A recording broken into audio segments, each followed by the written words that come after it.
Everyone loves an unexpected plot twist, but your education shouldn't be one of them. And nobody understands that better than Southern New Hampshire University. SNHU's online degree programs provide the flexibility you need, backed by support you can count on.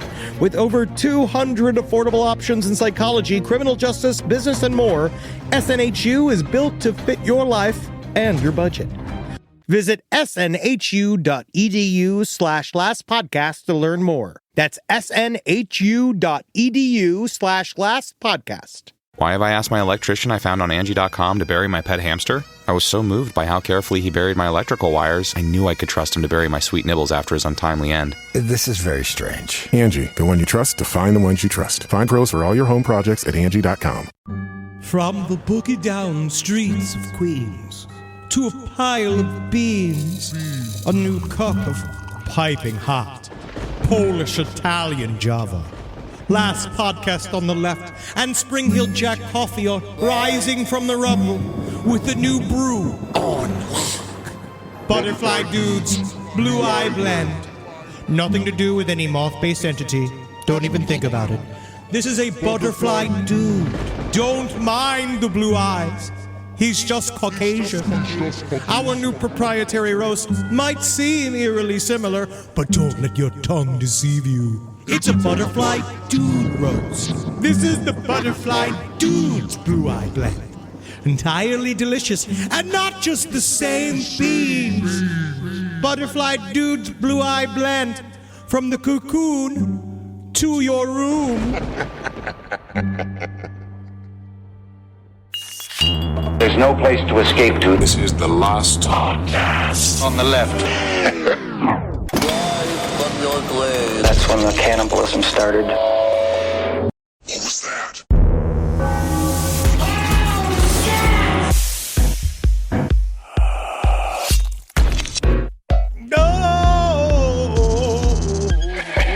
Oh, God. Thank God I masturbated this morning because I got that demon out of me that was kind of still stuck. Yeah. I had one stuck. Yeah. I think that was what was my problem, is that my back's been hurting. And then I realized that what that was, it was because I had a demon stuck in my lumbar, and I had to clear it out. So that was most of my morning. Did it come out of the top of your head, or No, that's how it comes in. Oh, it comes into the top of your head. Yes, The little blowhole in the top of your head doesn't like pop out and cum shoots out of it? No, not anymore. Not since the procedure. And I remember one time, and it's funny because you hear it go like. The demons in my balls have been using my cock as a snorkel. Yeah, they're doing great in there. That's not good, Eddie.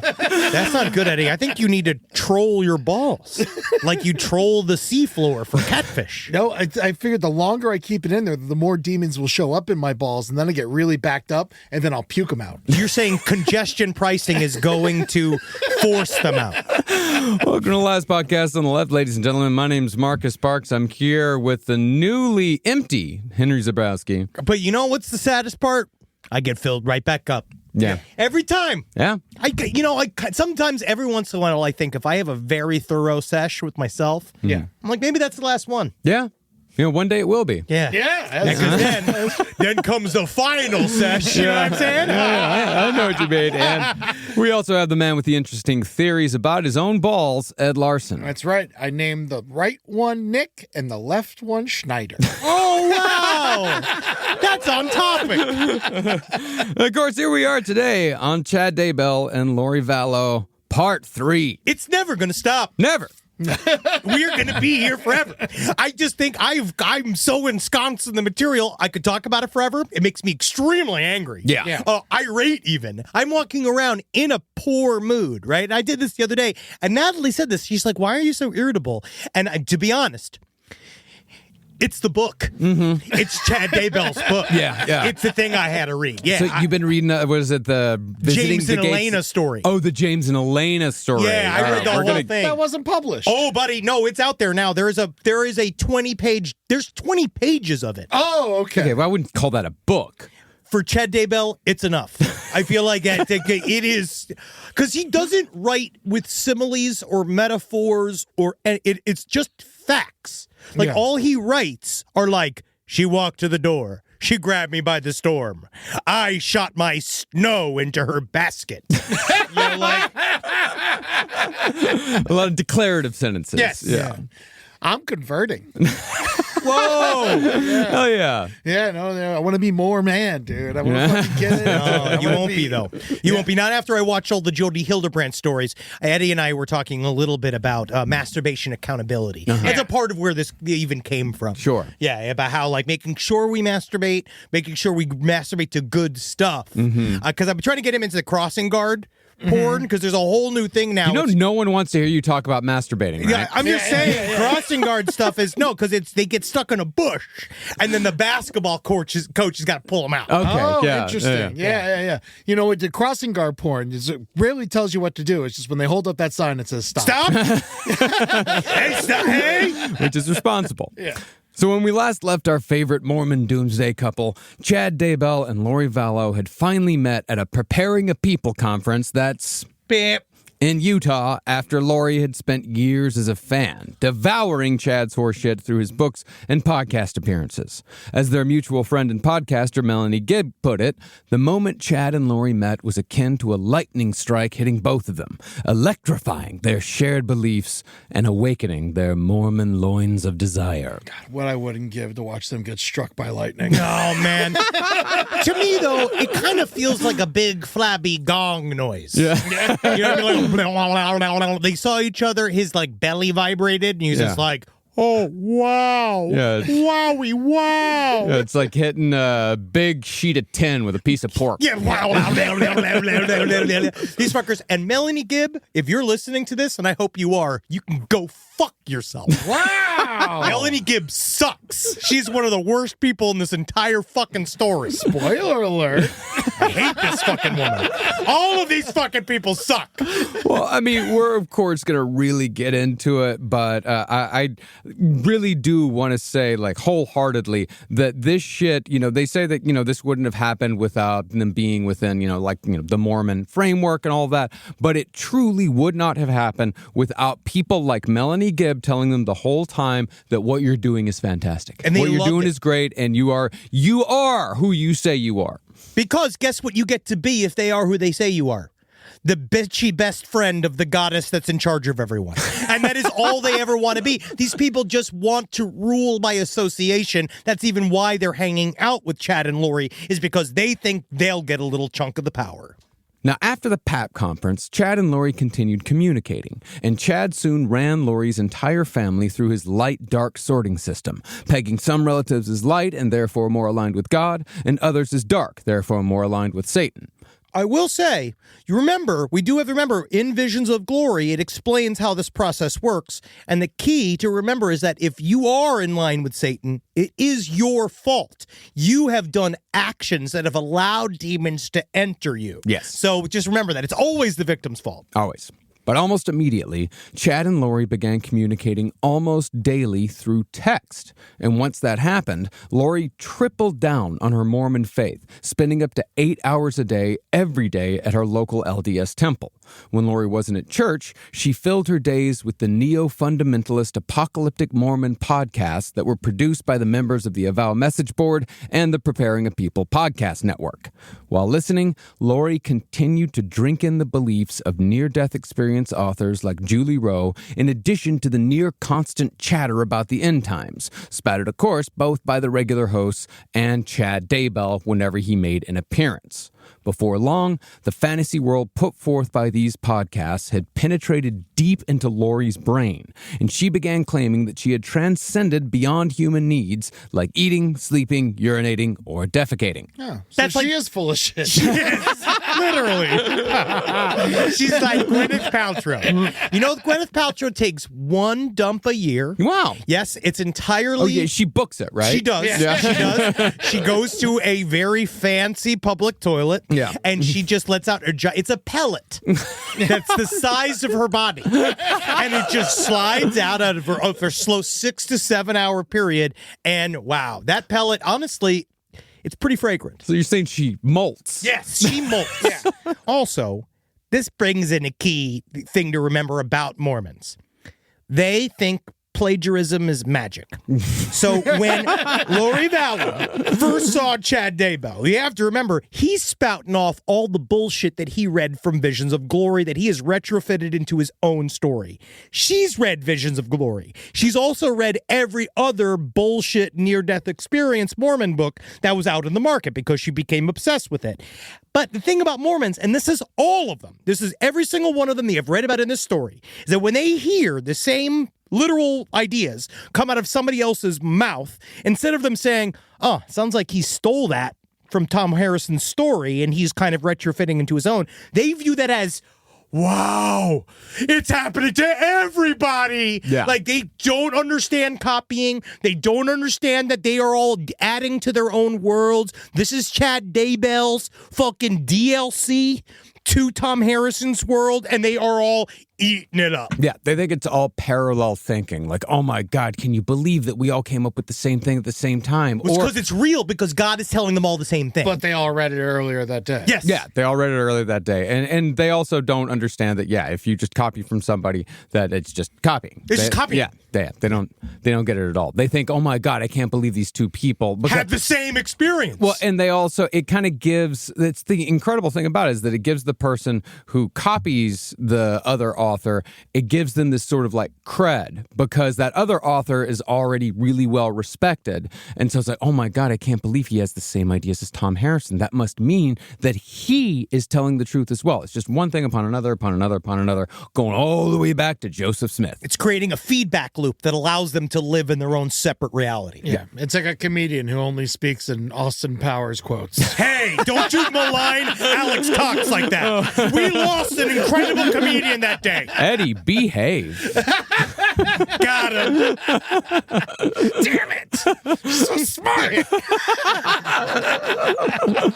But these podcasts that Lori Vallow was listening to, these are only part of the equation here. See, while Lori Vallow had certainly come into Chad Daybell's life with a head full of bad religious wiring, Chad encouraged Lori's insane claims by telling her that they were not only valid, but that she had even more powerful gifts yet to come. Gifts that could only be unlocked by Chad. By me, God. As you can tell, I'm going to be in charge of everything, and so, including that booty, Lori, a lot of good things to come. And so, in the weeks after the PAP conference where the Doomsday couple met, Lori and Chad bought burner phones to hide their burgeoning affair from their respective spouses. They communicated constantly through text, and Lori even began emailing Chad videos of herself doing supposedly sexy PG-13 dances. Do you know what they were? What? So part of their storyline, which don't worry, we're getting to, is they're connected to this ancient biblical story. It's fake, right? I can't wait. But what she did was that she believed that she espoused the spirit of an ancient seductress of Jewish leaders. And that what she did would go in and she would like whoever it was. Was she like, Jewish herself or was she a shiksa? She's a shiksa. You're tall. Have you seen her? Have you seen her outfit? But no, she is the way to put it is that she believed in sort of like a Mata Hari style, so what she would do is this dance of veils for him to mimic like David's concubine and shit like that. So she'd go like, oh yeah, and she'd do like kind of like a belly dance where she just kind of shift her butt back and forth. Like, again, these are Mormons. Yeah. There's only so far they're going to be able to be actively fun sexual. Yeah. Because they've never done it before. So Lori's the first time kind of doing this. She'd go like, and it's just Chad Daybell going, wow. Because he's never seen a woman move her hips anything other than to have a child. Well, they go to Hawaii. They must have seen a hula dance. He's not allowed to look. I don't think they go to hula. Chad didn't go to Hawaii before Lori. Oh yeah. It blew his mind. Yeah. He was like, they have a system where they put coconuts over their precious memories. That has to definitely encourage the monkeys. Imagine going to Hawaii and then being like, no, Idaho's the promised land. This is really, honestly, Maui's really nice. But have you been to the Whataburger in Rexburg? But all this brings up a question about piety. See, if Chad and Lori were such super Mormons, then surely their dalliances were edging close to adultery. The sin closest to death. But Chad, not surprisingly, found a way around this little conundrum. See, in the LDS Church, couples are sealed together for eternity when they're married in a Mormon temple, which wasn't a problem for Lori because, as far as I know, she'd never been married in a temple because all of her husbands were converts. And if you remember, 2 of her 4 weddings were held in Vegas. Chad, however, had been inextricably sealed to his wife Tammy in a temple almost 30 years before he met Lori. But using his real Mormon superpower of finding a way to justify almost anything, Chad convinced himself and Lori that they'd been married 7 times in their past lives, going all the way back to the times of Jesus Christ. So, since Chad and Lori were already sealed in a kind of spiritual polygamy, they weren't committing adultery at all. Yeah. I got the same thing with Salma Hayek, but she don't know. She doesn't know yet. My burner phone, like I don't understand going to her burner phone. Salma, you ghosted me at lunch again. Another bowl of soup wasted waiting for you, Salma. Just endlessly texting Salma. Believe me, I wish, girl, I've been texting her too. Yeah. Wait, what? Yeah, to help you. What? I'm your wingman, dude. What I'm doing is I'm threatening Salma in a super realistic, frightening way to drive her to you, bro. Yeah. Well, I can't wait till we have our time together, Miss Hayek. Oh, you will. Now, lest you think that this was just a spiritual journey for Chad and Lori, the sexual side of the relationship began quite quickly, although it was just a lot of talk at first. See, Chad told Lori that in the nights after they met, while they were still at the PAP conference, Lori's spirit had joined him in his hotel bed, and he had intense visions of all the passionate past life lovemaking they'd engaged in together over the centuries. Well, from there, Chad picked up the old writer's quill and wrote Oh, time to get to work. And he wrote god-awful erotic fiction starring Lori and himself, substituting the names Chad and Lori with James and Elena, which I suppose were names they both had in previous lives. Jewish concubine. You're my Jewish concubine. Chad then sent this sad attempt at erotica to Lori over text, which hilariously became public knowledge when all their text conversations were submitted as evidence in their respective murder trials. This is an example of Chad's text erotica. And please, Henry, word for word. I will. Rob, do we have a romantic sound bed at all? James and Elena had agreed to visit the temple the following morning. She returned to the hotel room, and after additional romance on the couch, they calmed their nerves enough to give each other a blessing. As James placed her hands on her head, he connected with Elena's true, eternal self. He knew he was in the presence of an exalted goddess who had returned to Earth to perform a special mission. This mission included being with him, and they would progress together as translated beings.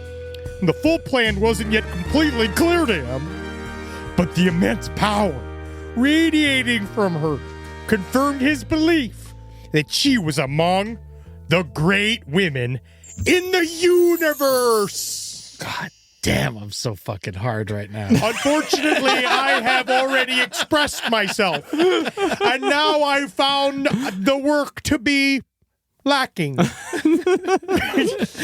is it's true. But remember, Chad does not have an imagination. No.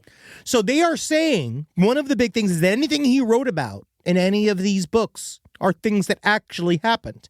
And there is it seems to be the reason why these were in the trial was because they had corroborated. I got to change this word. I got to do anything but this word. Corroborated? Everybody makes fun of me for the fucking word. And I am now paralyzed. And I cannot move forward. Corroborated. Shut up. Confirmed.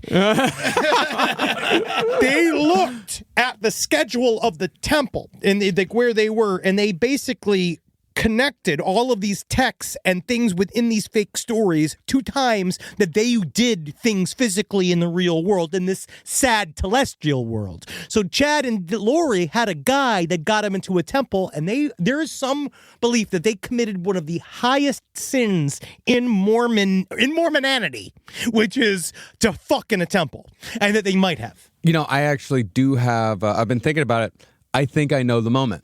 And Really? we're gonna get back. We're gonna get to it later, but I do think I pinpointed the moment in which this happened. Are you sure? Because this sounds like it's written by a virgin. Oh, it is.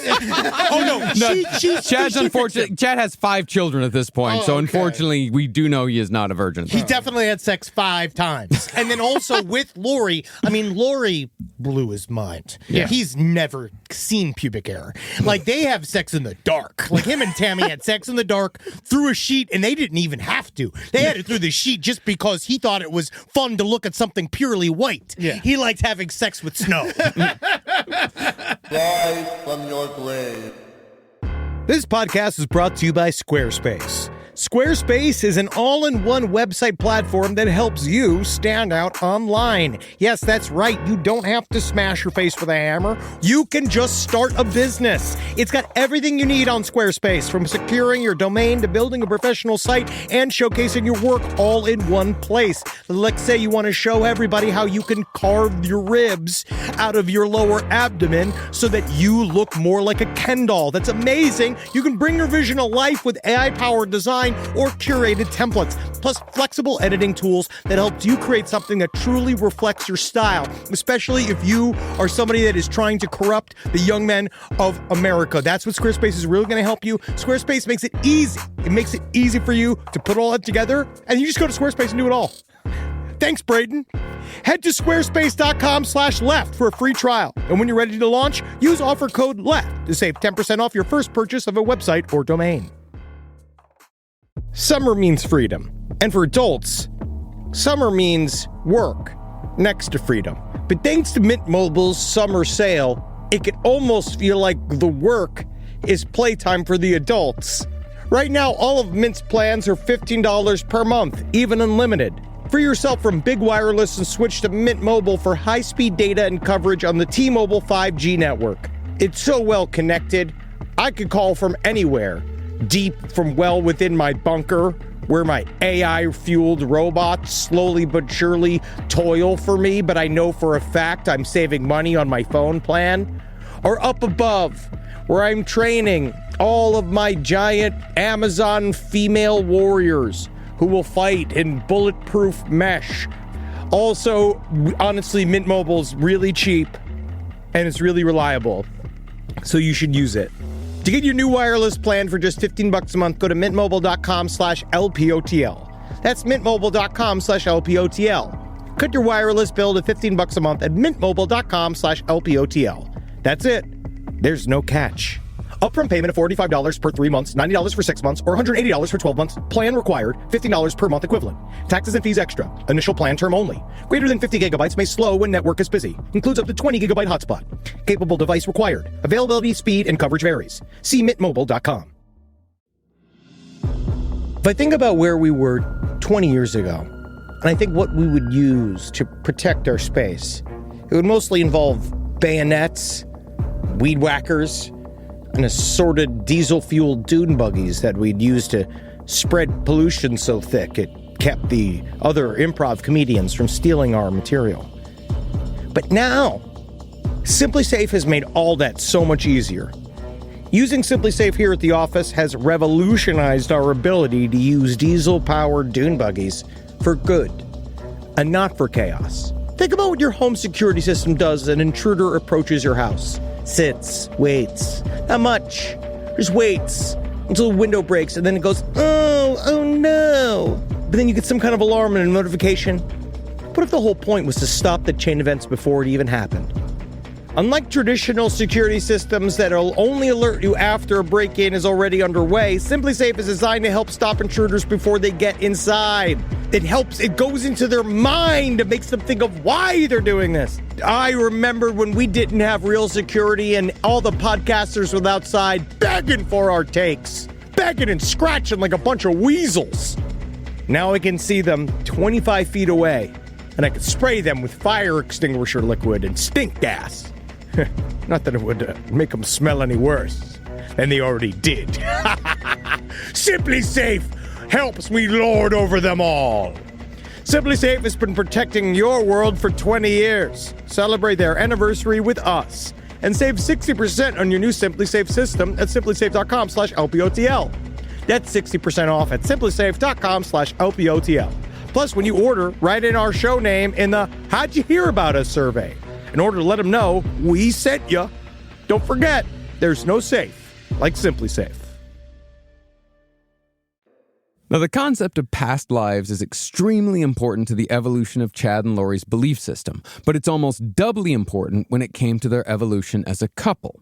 When it came to the couple part, Chad continually blew Lori's sense of self-importance way out of proportion by feeding her stories about past lives. Stories that simply built on the shit Lori was already saying at PAT meetings before she met Chad. Chad told Lori that she, along with her family and friends, had all been important Mormon prophets and pioneers, in addition to warriors who'd fought great battles on the side of the Nephites, the good guys in the Book of Mormon. They fought them against the Lamanites, the bad guys in the Book of Mormon. And this, of course, only increased Lori's arrogance and self-assuredness. Well, the Lamanites, they're protected by plastic, right? Yes, you can write on them with dry erase. Yeah, with dry erase. Yeah, no permanent marker on the Lamanites. Yeah. And honestly, one of the most effective way to destroy the Lamanites is to enter into their sacred space with shoes on. Because that will disturb the highly held... The couch of a Lamanite? Woo! Ooh! Also covered in plastic. Yep. Yeah. I have to cover myself with plastic to sit on the couch. Now, as far as how reincarnation fit into Chad and Lori's belief system, Chad claimed that after a person lives 2 mortal lives, they choose to sign either a light contract with Heavenly Father or a dark one with Satan. Yeah. And the person gets either lighter or darker with each subsequent life.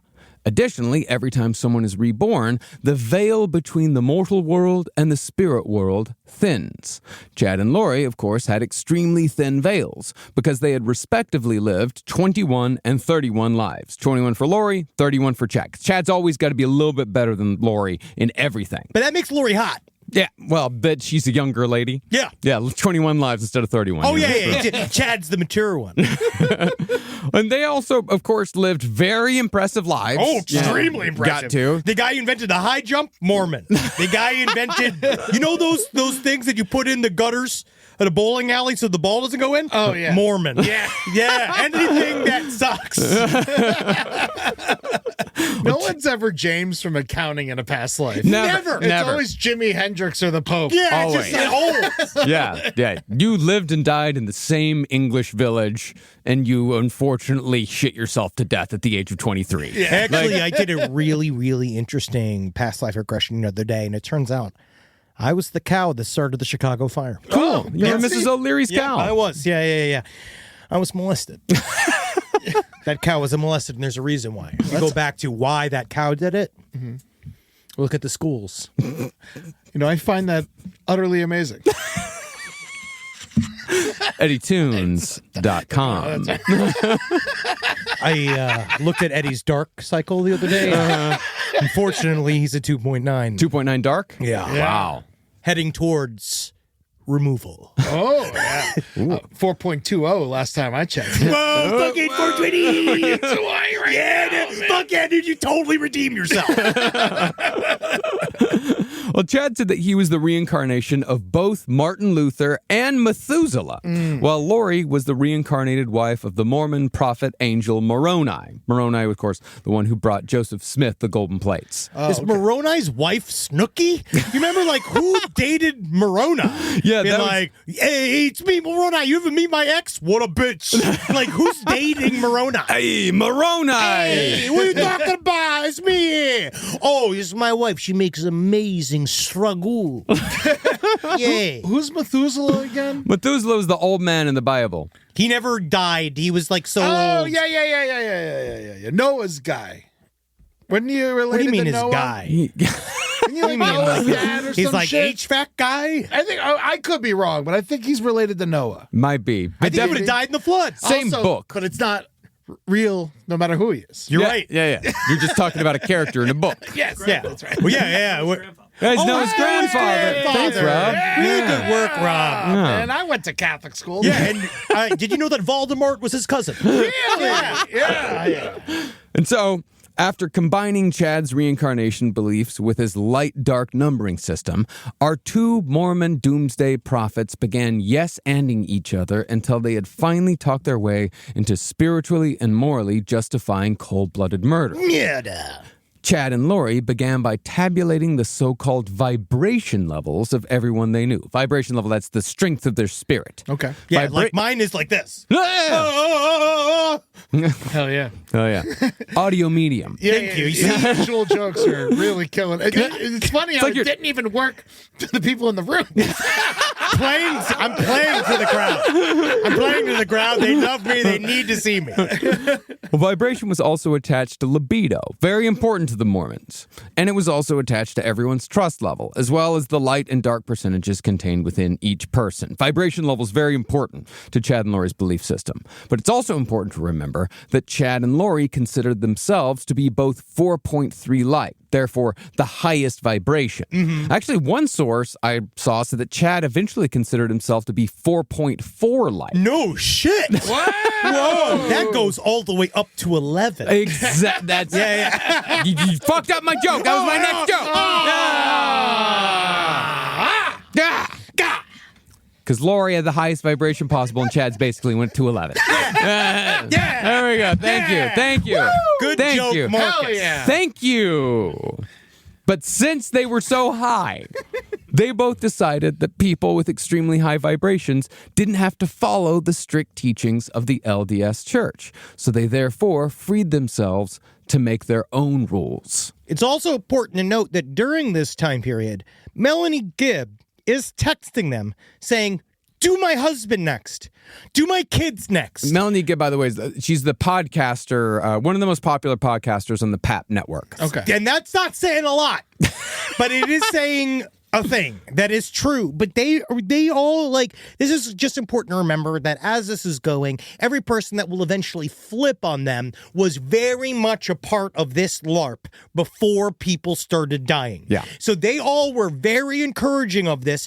And I think largely it's because, much like I play my D&D game, I know that technically it is many hours after I've already worked and I make stuff up funnily for work all day, but then I go to play D&D for fun, in which I make up things for 3 hours. And I think that this is the issue here, is that they're in a D&D world, they're enjoying the D&D world, but then they don't really want to know when it comes down to it. It's like, I can't really kill Mike Lawrence in my group, even though right now he's sort of playing a heel. Yeah. But I can't physically stab Mike to death. No. But I could kill his character in the game.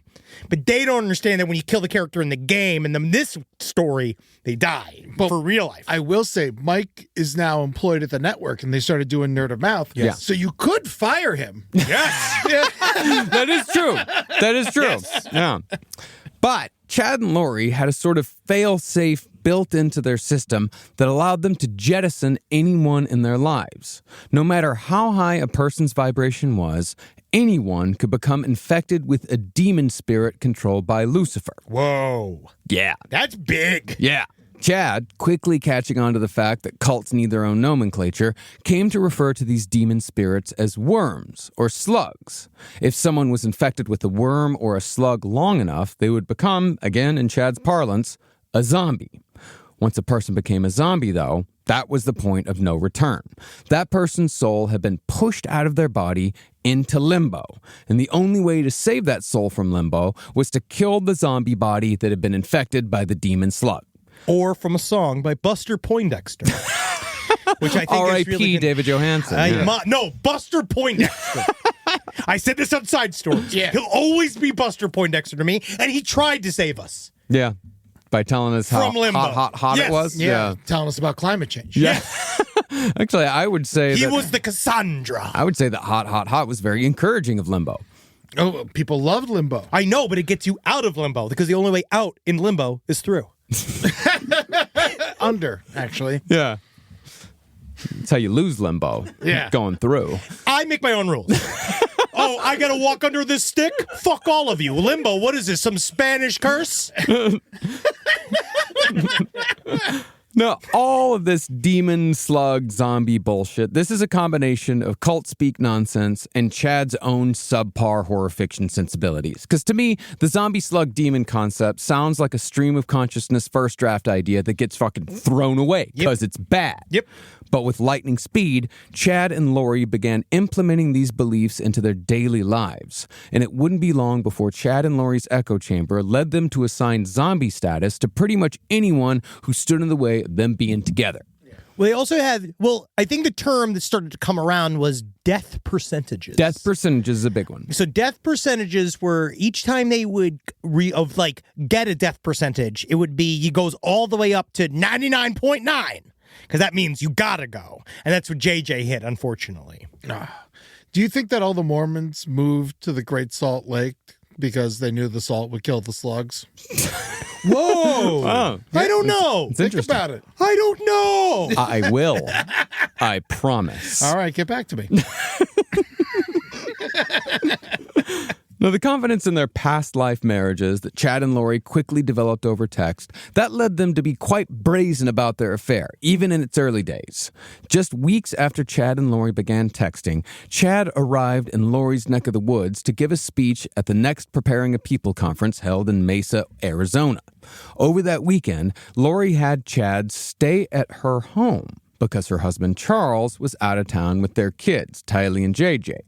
After the conference, Lori hosted the after party at her house. God, what a fucking bad fucking scene that must have been. Make sure you got plenty of 2 liters of strawberry soda. Oh, definitely will. And we'll throw some, we might even get a little ribald and watch Mr. Mom, the old Michael Keaton film. Isn't there a couple of S words in that one? I know. When it comes around, I'll talk loud. Now, are you talking about suck? Or are you talking about shit? Stop it! You whore! Well, at the after party, Lori was given the opportunity to speak in front of a very receptive audience of about 30 people. Speaking to the crowd about what Chad had shown her with his magical owl necklace, the one that Chad used to divine past lives and suss out light dark levels, Lori said, quote, Hey, everybody.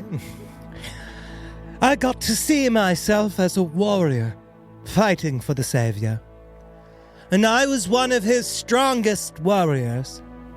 I saw it, and he showed me, so that I could never deny it again. I was not sweet. I was not innocent. I am old. I have fought. I have fought in this war for millennia. That's who I am. And I came down here to be a warrior and fight. And I only thought that I was sweet and innocent. Wow. wow. Wow. Jazzy. No. Because these fucking pieces of shit, because this is what they did with Taylor Swift. This is how Taylor Swift got introduced to people. Some record executive just unveiled her at a party and said, here's the new one. Yeah. And then they all went like, yay, and that's it. Yeah, no, she literally was on top of a stairwell and then started playing a guitar. She was 16 years old and walked out and kept playing as she walked down the stairwell. Oh, yeah. No, they orchestrated it. Yeah. Her entire life has been orchestrated. Now, Lori Vallow had already been spouting this nonsense at PAP meetings before she met Chad Daybell. But this particular gathering was made up specifically of big Chad Daybell fans. And here you suddenly had this woman, Lori, whom Chad had anointed as a chosen one. Therefore, the response to Lori's bullshit was highly positive and immediately validating. And guess who's not testing well anymore? Tammy. Tammy's home. Tammy didn't get invited to the all-star introduction of Lori Vallow. She was being a mom somewhere, just taking care of your kids like a real fucking lazy bitch. Not being the new goddess of the new fucking Mormon millennium. Not just that, but she's also back home running Chad Daybell's publishing company. Oh, very much so, making his money. And so Lori, and what I also find funny is that all of these Mormons, these so-called high morality people, are all watching this woman take Tammy's place, and they love it because they like to Lori better too because she sounds crazier than them, and they just love it. She's fun, she's bouncy, she's evil, and they're here for it. You guys really hate this whole pap thing. There's a lot of pap smearing. I already made that joke. I made it last week. Did you? No, I think so. Yeah, but Ed did it better. He did it better. Yeah. That's still stepping on the shoulders of giants. And I also saw there was a fucking dumbass show about yogurt someone decided to put out, and I'm going to fucking attack them physically. You hate yogurt. I know. Now, I suppose Lori did have some qualms about adultery, however slight, because after she gave her speech, she and Chad left her house and rented a hotel room, where they somewhat consummated their passion in a very Mormon way. Can we set the scene? We got to put, you coming in there, she's laying down there, fully clothed. Yes, he's there, fully clothed. All right, so he enters the room. They put on the TV. Guy Fieri's on screen. Yum, yum. Taking a culinary cruise, I see. Well, instead of just having sex like two normal people having an affair, they, quote, pressed their loins tightly against each other and did so fully clothed. Chad so tightly. I could almost be inside of you if I was nude. Yeah, you would be. Chad then ran his hands up and down Lori's whole body, still fully clothed. Wow. Supposedly blessing and purifying each part of her. I love this titty, and I bless this titty as well. All while they still called each other by the erotic fiction names Chad had given them. Chad, James, and Elena. And I love this butt and this butt. And I love your knees. Give your knees a blessing. Mm-hmm. Give your ankles a blessing. Are you laughing? Is it ticklish? It shouldn't be because God is doing it. Yeah, you're just kissing socks anyway. I got some fuzz in my mouth. Over the close stuff, you don't need a hotel room for. You can just do it apart. You can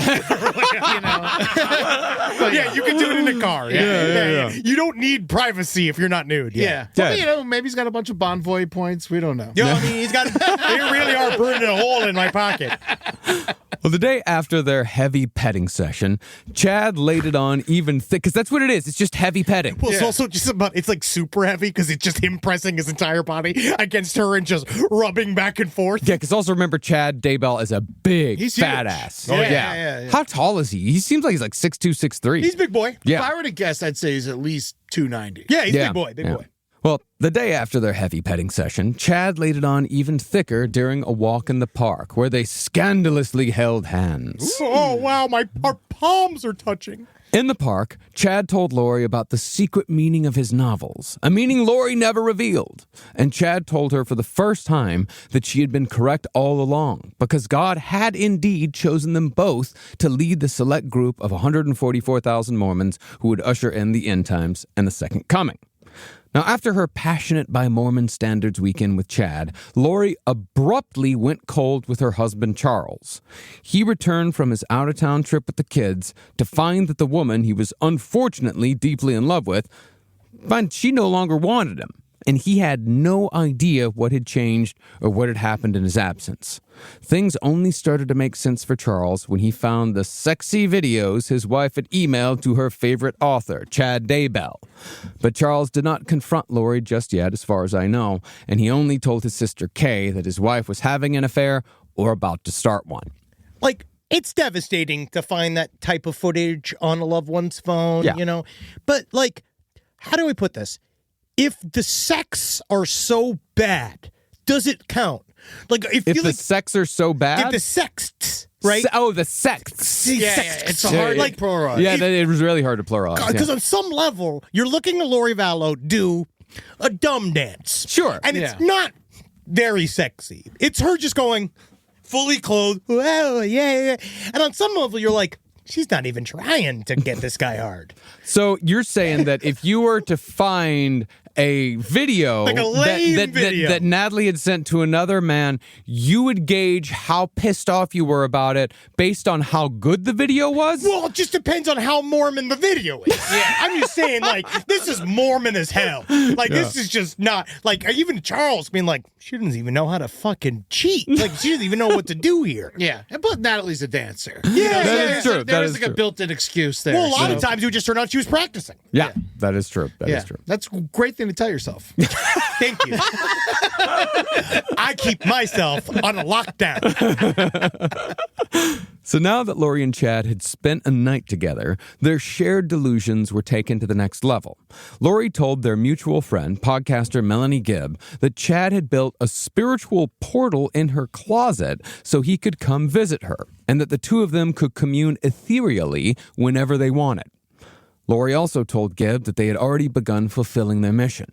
Partly, this mission was to rid the world of evil spirits, aka zombies, but the location of said zombies was still vague at this point. Chad could, however, say a special prayer, and God would tell him how many zombies were in, say, Wyoming or Texas. He could tell you how many zombies were in each state. But Zombie, no further than that. Zombie, zombie, zombie, where are you? Zombie, zombie, zombie, I'm coming for you. Zombie, zombie, zombie, show yourself. Zombie, zombie, zombie, give me zombies! And then God just shows them to you. Yeah. Yep, it's very easy. Shelf is the only word that rhymes with self, and that's one of my biggest pet peeves in songwriting. When someone rhymes self with shelf, I think it's lazy. It is. Find a different word. I know even Dylan did it, but find a different word. He only fucking whatever, man. Dylan's fucking, it's on his last legs. He did it in like 1963. Wow. All of this is very funny because this portal stuff, fully, entirely stolen from Visions of Glory. Yes, it is. And just that, how sad would you be opening up a Stargate and Chad comes through? A magical portal opens. And a If he man takes his shirt off, he looks like a sandworm. A man in Kmart chinos arrives through the sacred portal to rub on you until he comes his pants. That's it. That's your night. You sit, you watch Heroes Reborn, and then Chad rubs his front on you, and then he comes himself. And then he goes back in the portal home. That'd be the worst. I'm just sitting there like, was that assault? Yeah, I think I didn't like that. I felt nothing. No, it's telling at this point that even Melanie Gibb, the host of a neo-fundamentalist Mormon End Times podcast, was telling Lori that her and Chad's relationship was getting pretty extreme.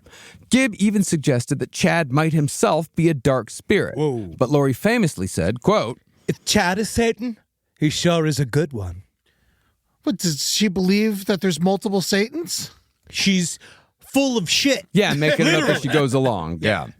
Now, even though Lori's beliefs were getting quite out there, she nevertheless made her podcast debut in November of 2018 on Melanie Gibb's Pat podcast, Time to Warrior Up. Yeah! There.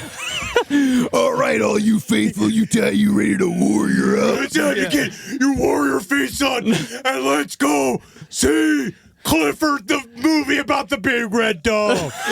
I would, if this was hosted by the Ultimate Warrior, I would listen. Yeah, of course, yeah. He actually had a much more genuine Christ moment than many of these people. Well, on this podcast appearance, Lori openly discussed her sacred mission with Chad, the mission to begin gathering the 144,000 faithful for the end times.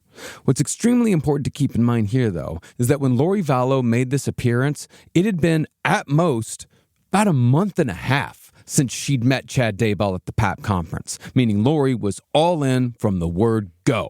That denim must have felt great. Soon after her podcast appearance, Lori began sending her family members boxes of survival food supplies, whether they wanted it or not. And this seems to be one of the precipitating events that finally raised the eyebrows of her brother Adam, a.k.a. Bo Nasty. And Bo Nasty began texting Charles Vallow, asking what the fuck was going on with Lori. Hey, Charles, buddy, what is going on? I am receiving all sorts of crazy messages from my sister. It's absolutely nothing. Tell me, Charles, have you ever had sex with a black chick?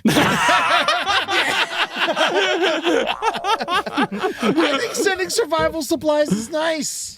It's nice, but I'd take it if you said. I wouldn't think anything weird if you bought me like a bunch of tack or something. And because you're an accepting person. Yeah. I don't want anybody showing up with the HelloFresh, thanks, to show up and say, here's the HelloFresh for the apocalypse. This is for the apocalypse. You know what I mean? Like, this is not what, that's what's scary. it's worrying. It's a very worrying behavior. And also, Melanie Gibb, absolutely, utterly a hypocrite and full of shit. She had them when they had the show together. So Lori was her co-host. And this podcast, I got it. I listened to it. Yeah. It's not good. Honestly, for the end times and the goddesses and shit, bad mics, bad editing. It's all garbage. They're bad at it. They're Horrible mics. The sound quality is maddening. God awful. And they talked to Chad Daybell like he's fucking the hottest guy in the room. They are so like, oh my God, oh, Chad's here. But Chad tells them an entirely different story than is in his book, than is anything. He tells them all about how he's been hanging out with Jesus Christ since he was a little boy, that he's been hanging out, and then Jesus Christ, he has a full, broad laugh. He looks at you like a brother, but he hangs out with you like a father, but he'll teach you how to shave like an uncle. Like, he says like these weird things where he's like hanging out with Jesus Christ, and they're all like, wow, oh my God, oh, that's amazing. Like talking to a girl in LA and telling them that you have a jet. Yeah. No, it is what I was talking about earlier. It's yes-anding each other into oblivion. That's what these people are doing every single time they get together. Yeah. Papcast. That would have been good. Yes. That would have been a much better name. My God. A much better name. Yeah, Much better name. Because you are a professional podcaster. Yeah. I'm hireable. I heard that the Mormon Church is sitting on about $56 billion, and they want to have their own podcast network. Now, Lori had become so obsessed with Chad Daybell that podcaster Melanie Gibb finally began saying, fuck it, just shut the fuck up and divorce your spouses and be done with it. Tellingly, though, Lori told Melanie that divorce was forbidden, although Lori would later say that she just didn't want a fourth divorce under her belt. But Lori did say that she and Chad had secretly sealed themselves together for all eternity in a Mormon temple, and I think this is the moment when they fucked, right around the time that she had her appearance on the podcast. That's what she means by sealing themselves together for eternity. I think you were exactly on the money, and they did it on purpose. They did it because they thought that they were extra, extra special. Yeah, their vibration is higher than everybody else. They don't have to. So the rules of like you can't fuck in a temple don't apply to them. I just feel like it's got to be the least fuck place ever.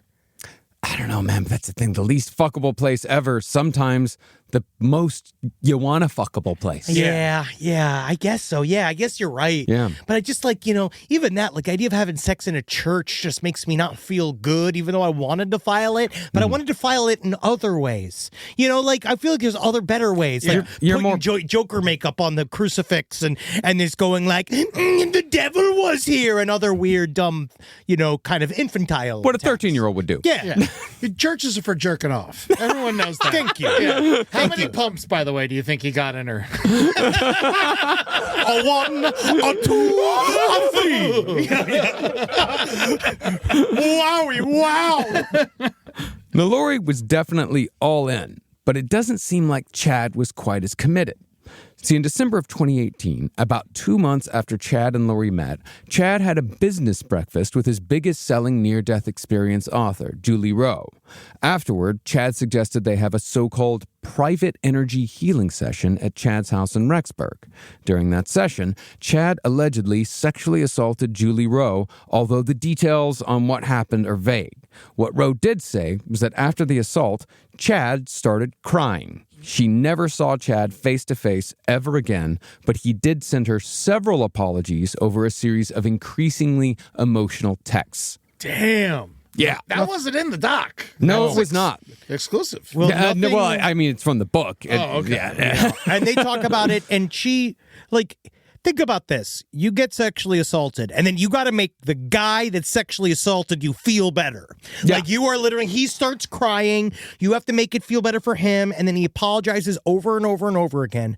But I think what this was, honestly, kind of what I was saying with what will happen with Tammy is that this sexual assault was his first attempt at sort of, I'll make either a family, a polygamous family, like I will have multiple wives, or this is his, let's see how far my powers go. Yeah. Let's see if I just got extramarital sex for the first time. Well, I mean, it's certainly rooted in power. Yes. Rape is. But that's what he's done, right? He finally popped his collar with Lori. Yeah. And then he gets to now with Julie Rowe. I think he's going to try to just, oh, wow, maybe I could do this again with my other girlfriend. And she was not into it. Yeah. So you think Lori is the first person he cheated on Tammy with? Yes. Yeah. By far. Yeah. Well, we'll get into that here in a second. But I think physically, definitely the first person he cheated. She was the first one I put the letter in the envelope in.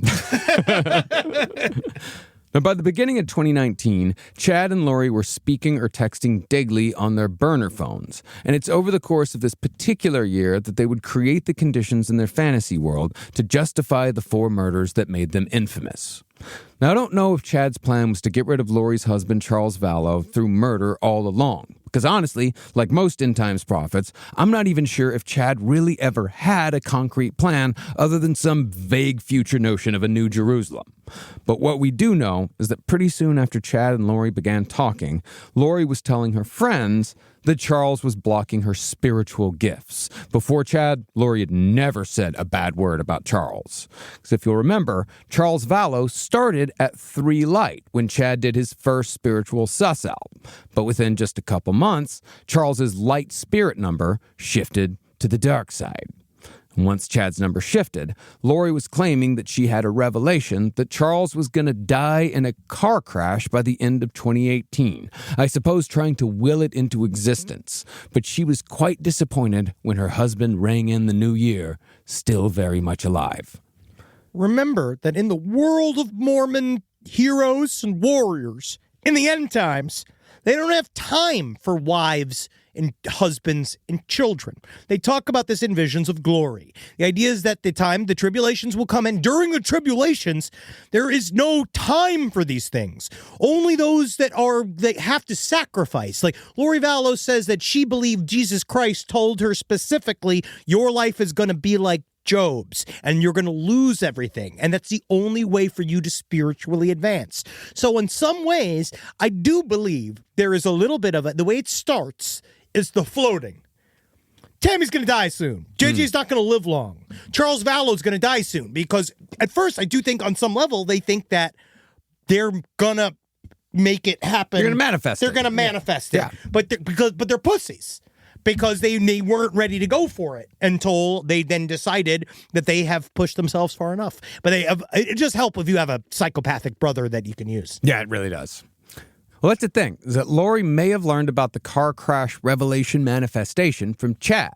See, even before Chad Daybell met Lori Vallow, he was telling his colleagues that he was having visions of his wife Tammy dying in a car accident during a snowstorm. Chad was having these so-called visions right around the same time that he started getting attention from women at these New Age conferences. And Chad admitted that prior to his relationship with Lori, he had a brief emotional affair with one of his groupies over the phone. So from what it seems like to me, Chad Daybell was at the very least hoping for his wife's death from the moment he started getting positive attention from women. And I think the whole slug zombie thing was just as much about justifying the murder of his own wife as it was about justifying the murder of Lori's husband. But really, that's all to say that it was only a matter of time before these two people who believed that they were above the laws of both God and man, only a matter of time before they took matters into their own hands. They're Mormon. Why not just go with the whole polygamy thing? Because that has been disallowed by the Mormon Church. So But these people are also they're going away from everything. Like they're not really worried about anything. Because the thing is about polygamy is that the women have to say yes. Yeah, and they have to agree to it. And the man, I mean this and this is just in practical. I mean this. He has to be able to afford it. Yeah. He has to be able to, and in a way, he's got to have some kind of charm about him. And this is where Natalie and I disagree when we talk about this topic all the time, is that I think he was actively trying to have multiple wives. I think he really wanted to have multiple wives, and I think it just wouldn't take because he has the riz of a fire hydrant. He is literally not someone that he can't swing it. He's no Cody. No. He doesn't have that curly hair and that smile and whatever job allows him to own 3 houses in Las Vegas. Obviously, he doesn't have the leathery charm of a Warren Jeffs or the absolutely delicious nature of a Tim Ballard. There's a lot of people that think, it's hard. It's hard to have that kind of charisma. No, when 2019 began, Riz. Yep. Charisma. Yeah. Holy shit. That's how I learned to use it. Wow. By thinking of the root word. By thinking of the word you could just use anyway. See? Yeah. No, That's called slang. My brother, man. And guess what, man? Guess what? Slang can be all that and a bag of chips. Because that's what I've learned about slang, is it can make you sound pretty good. Yeah, wow, that's the bomb. Yeah, it is. My brother, man. Groovy. Yeah. Hell yeah, that's boss. No, when 2019 began, Chad started off the year with a bang by revealing that Charles Vallow's body had fully been taken over by an unclean demonic spirit. Yo, God, by who? Oh. Was it Beelzebul? Huh? Was it Azazel? Huh? Was it the Leviathan, the Great Serpent? Close. It was Nick Schneider. Hi. Hello, Father Michael. It is I, your ancient villain, Nick Schneider. Hi, hello. Yes, I work in sales. Yep, hi, hello. This is my wife, Betty Schneider. This is my 2 kids, Nick Schneider Jr. and Flick Schneider. I sell water. It's pretty easy to do. I do it with my mouth. We're originally from Altoona, but we've been living here in Albany for about 5 years now. Yeah. So when did you move into Charles? Well, Nick Schneider, according to Chad, this was an old friend of Charles Vallow's who had died, but Nick's spirit had been wandering limbo as a demon ever since. Why you fucking maligning Nick? What'd Nick do? Well, Nick Schneider had finally managed to take root in Charles's body as a slug in late 2018 or early 2019, and Charles was therefore now a zombie. Also, this is a seed I want to plant here, too, is remember that they're Mormons. So every single time they try to cover up a crime or try to do anything in a secular way, they're doing it from a Mormon, uneducated, on the secular world perspective. Sheltered perspective. Yes. Yeah. And so I also think that part of the naming thing is while yes, it was a part of their lore, I do believe it was a ham-fisted way they believed of creating some form of plausible deniability as they spoke about it to each other over text and over the phone. No, it's like when you used to text your drug dealer and say hey, do you have any watermelons? Oh, wait, yeah, of course. Yeah. And if the FBI is watching you being like, the weed's on its move to the 229 Mauser again, and we don't care. Rise from your grave. Last Podcast on the Left is excited to collaborate with Audible. Audible has a massive range of ad-free crime fiction, nonfiction, and true crime podcasts. There's so many things you could do while you're listening to an audiobook.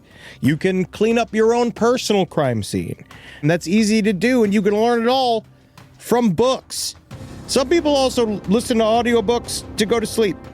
But you could check out podcasts like This American Life, titles from true crime greats like Michael Connelly and Agatha Christie, and Audible originals like Dr. Death, The Cowboy. You can find whatever you're looking for on Audible. Plus, you can multitask while you do it. Find your next mystery on Audible.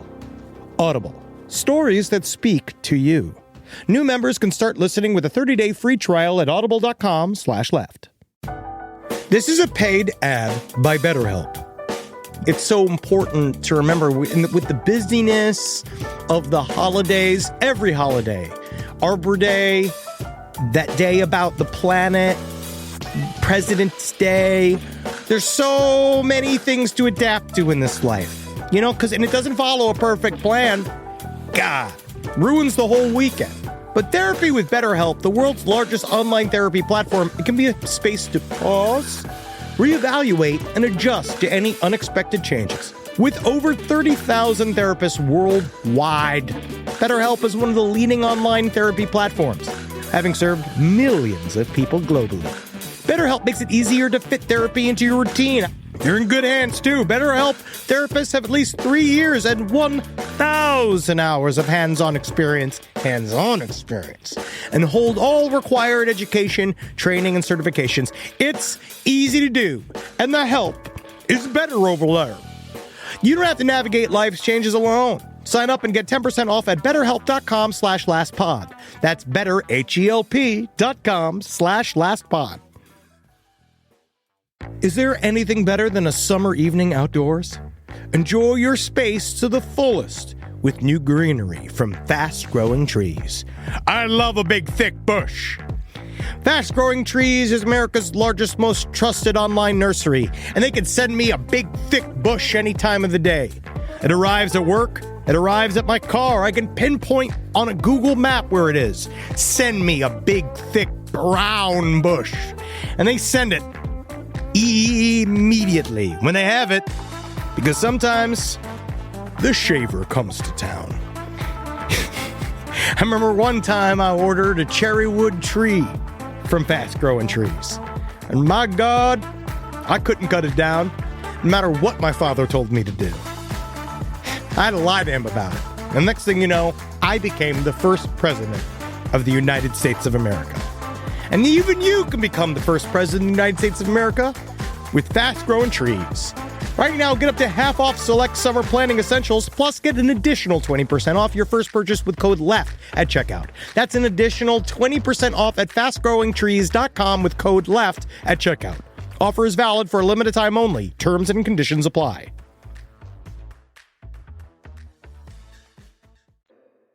A couple of weeks after the Nick Schneider reveal, Chad turned up the volume again when he emailed Lori a list of the 7 missions, everything's fucking 7 missions that they had to accomplish together to prepare themselves for the end times and prepare Rexburg, Idaho as the new Jerusalem. Still needs some work. Yep. Looked, I did a Google Street View. Yeah. It was around this time that Chad fucked up like all millenarians do when he revealed the approximate date when the end times would begin, July of 2020. Whoa. But Chad did this for the same reasons his forebears did, to introduce urgency. Because if what he said was true, he and Lori only had a year and a half to get all this shit done.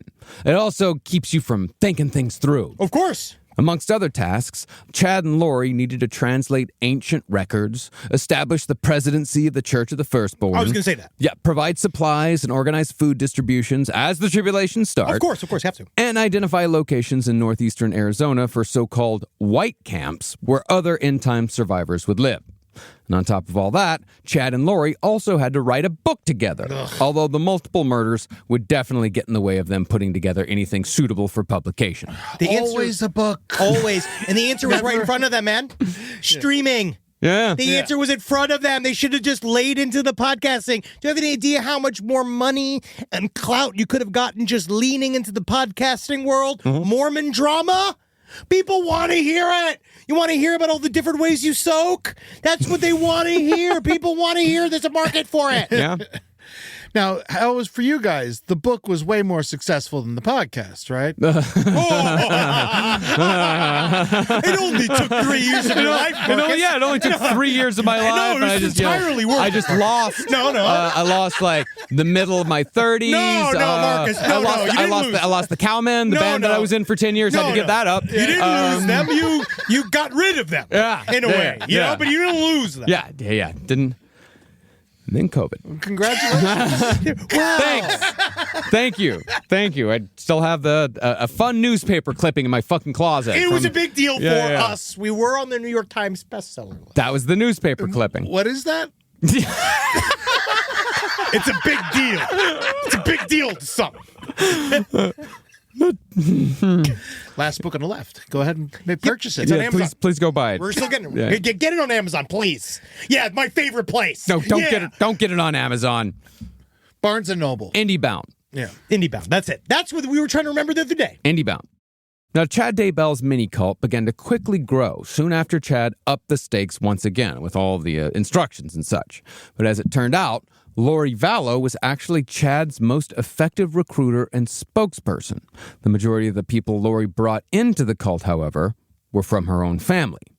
First to join was Alex Cox. Remember, Alex had already attempted to murder Lori's ex-husband over 10 years earlier on Lori's command. Alex did pretty much whatever Lori told him to do. And he joined willingly after being indoctrinated by the Preparing a People and Avow podcasts, which he listened to obsessively for hours on end while working as a truck driver. Next was Lori Vallow's niece, Melanie Boudreau, and her husband, Brandon. Melanie was the daughter of Lori's sister, Stacy, the one who died from the eating disorder.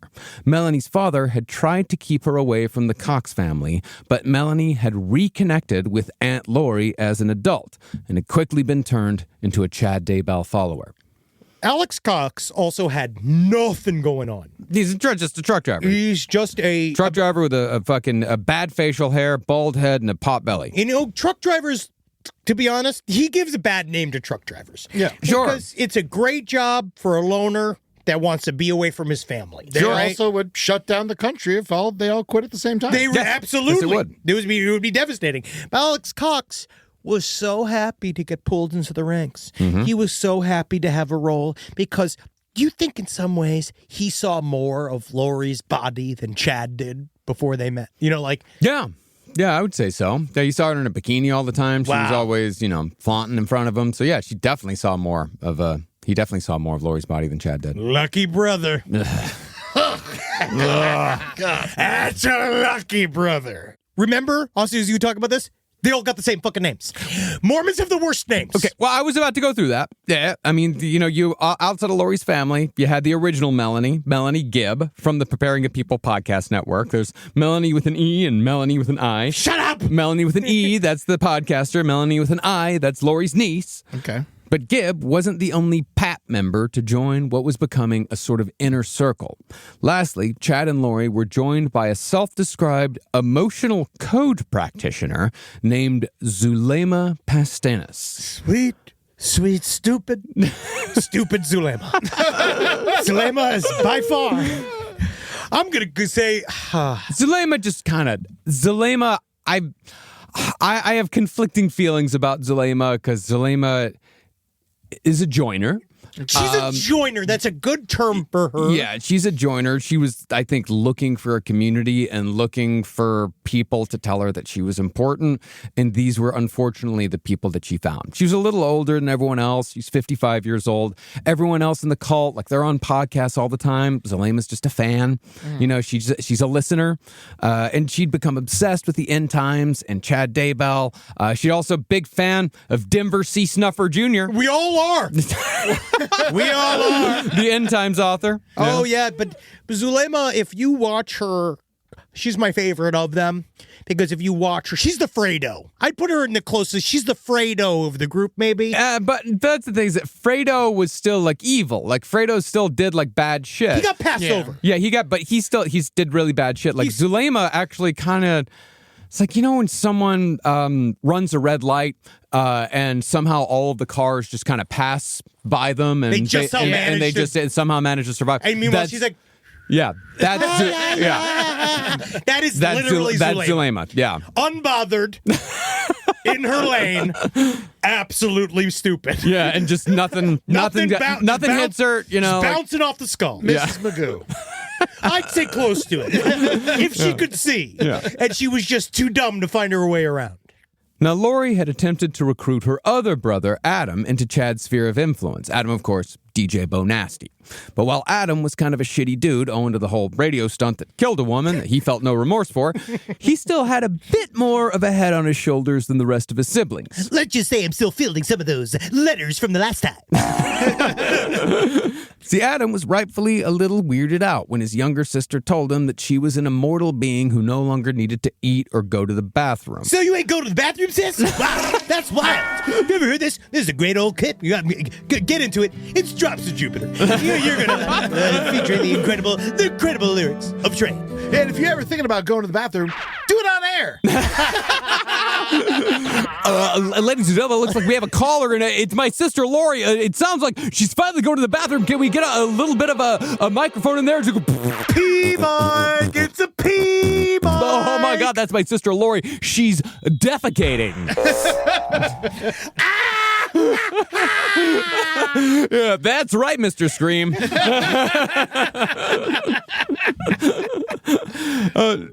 Adam also definitely incredulous when Lori claimed that if she was shot, the bullet would pass through her body without hurting her. Mm-hmm. Also distressed by Lori's claim that she could see spirits walking around her house and that she had a particularly aggressive encounter with the devil in which they'd screamed at each other about God knows what. Probably where to set the thermostat. That is the hardest. Have you ever even tried to negotiate with the devil? Because I and this next song goes out to my sister Lori. It's Motley Crue with Shout, Shout, Shout at the Devil.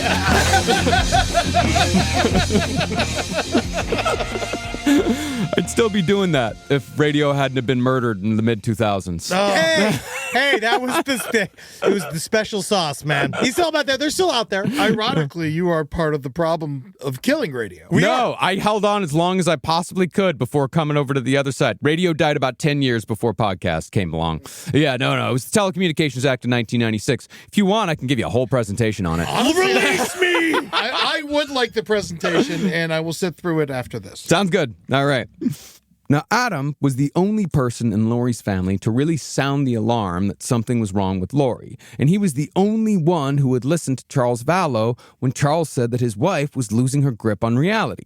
Charles's text to his brother-in-law, however, would not prevent Charles from being murdered, and prosecutors would later allege that it was actually Chad Daybell who masterminded the entire plan to kill Charles from beginning to end, although I think his murder was very much a collaboration. Oh, yes.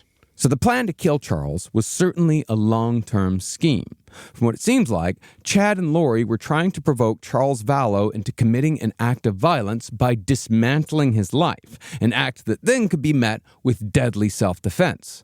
But Charles Vallow was not a violent man, so Lori very much had to create the conditions that would drive him to lose his mind completely. They did, however, still need religious justification for killing Charles, which Chad had already provided. See, Lori fully believed, or at least wanted to believe by this point, that her husband was a zombie, which fulfilled an important purpose. Instead of being a woman with 4 divorces and 5 marriages, or worse, a simple murderer, Lori Vallow could reframe herself as a warrior for Christ, and Chad could do the same, just so long as everyone they killed was a zombie possessed by the devil. Now, the opening volley leading up to Charles's death came on January 29th, 2019, while Charles was in Houston, Texas, on a business trip. As soon as Charles's plane took off from Phoenix, Lori transferred $35,000 from their joint bank account into a personal one that only she could access. So by the time Charles landed in Houston, he had no more than $7 to his name. Just like most people in Houston. Lori also didn't waste any time in telling Charles what she'd done. As soon as his plane landed, she called him on his cell phone and told him that she'd not only taken all his money, but that she was now a god gathering the $144,000 for the second coming, due to arrive July 2020. Well, I'm currently waiting for my Uber right now. Maybe we can talk about this when I get to the hotel. While Charles tried to reply, bewildered, Lori kept referring to him over and over again as Nick Schneider, the demon slug. She told her husband that she knew he wasn't Charles anymore, and because of the spiritual guidance Chad had given her, she could now murder Charles with her spiritual powers if he didn't leave her alone. She then hung up and left Charles stranded in Houston with $7 to his name after absolutely shattering his life over the course of one phone call. And now for the rest of the episode, we're going to cover Charles' skyrocket to the top of the country music scene as he arrived in Houston with nothing but $7 in his pocket, a goddess on the run, and his guitar. It's weird, right? Because this is where, if you listen to the prosecutor talk about this, this is where we start to see how crazy is Lori. Yeah. Because what she'll do is some very cognizant, of the world moves. It's all about money. Yeah. She's immediately going for the money. This is all about the money. This is maybe kind of many ways it was all about the money, and all of this is even just cover for all of the horrible things that they did. Well, she needed money in order to keep looking the way she looked and going to Hawaii all the goddamn time. She didn't look that good. She looked like she spent a lot of money on her fucking hair and face, though. Yeah, dude, that fucking bleach blonde hair, that shit ain't cheap. Oh, I know. It costs money, but it's also hers wasn't that good. I've actually now come around that upon looking up about as much as I've looked at her face, she's not as attractive. No, she's bad. Yeah. Yeah. I don't know why you ever. Yeah. Thank you. That's great. I mean, it's great. I don't know why it took you years of staring at her face to realize that. Sometimes it does. Okay. Because sometimes it's the opposite. Yeah. You fall in love with somebody over time. Man, that is But true. I've fallen out of love with her because she's honestly, prison is not doing well for her. Oh, she that's needs what moisturizer. it is. Yeah. Well, Lori, not content with taking all of Charles's money, she then drove to the Phoenix airport with her cult friend Melanie Gibb and used a spare key to steal Charles's truck from long-term parking. Then drove that truck to a friend's house without telling Charles where it was. Oh, yeah, they were having a blast, her and Melanie Gibb. Finally, Lori canceled Charles's return plane ticket, had a locksmith change all the locks in their shared home, and she hid all of Charles's belongings behind survival food buckets in a closet. Lori then took her children, JJ and Tylee, to stay at a local Hyatt. That bitch. A Hyatt? I know. Tell me about it. Boy people here. Come on. If you're going to kill your kids, you do it in the right place, a Marriott. Now, Charles was understandably upset about all this because he was still very much in love with Lori for whatever reason. And that's not even to mention the fact that Lori was at the time in custody of their adopted child, JJ. It's just, imagine what's going through this guy's head. He's 1,000 miles away in Houston. He's in 2 states away. And his wife has just called him to tell her that she is a god. Oh, yeah. And that she's in care of a disabled little boy. It's not fun. That's also, I do want to remind the audience, is that JJ was significantly disabled. He was significantly, he had a lot of health issues. And so it's very, very scary. Where the hell did he disappear to? Yeah. And also, how checked out do you have to be to let it go this far without saying anything? This did really, I will say, on Charles Vallow's behalf, the temperature rose fairly quickly. Okay. You're literally talking over only a couple of months. This has really went from kind of just some fascination of hers into a constant talking point of hers, and it is now at a full boil. And you're just kind of hoping it gets better. Well, I just think you don't think anybody's going to kill their kids. No, of course not. And as far as him, this going on for a long time, we'll get into it a little bit, how long he was concerned for. But I do think you hit upon something when you said he was just kind of hoping it would get better. And I think he was just sort of hoping that she was going to come around eventually and she's going to leave all this stuff behind. But as Henry said, the volume gets turned up really, really fucking fast here. So Charles, understandably upset and worried, he called Lori the next day and had a friend listen in, a fellow Mormon named Gabe Bonilla.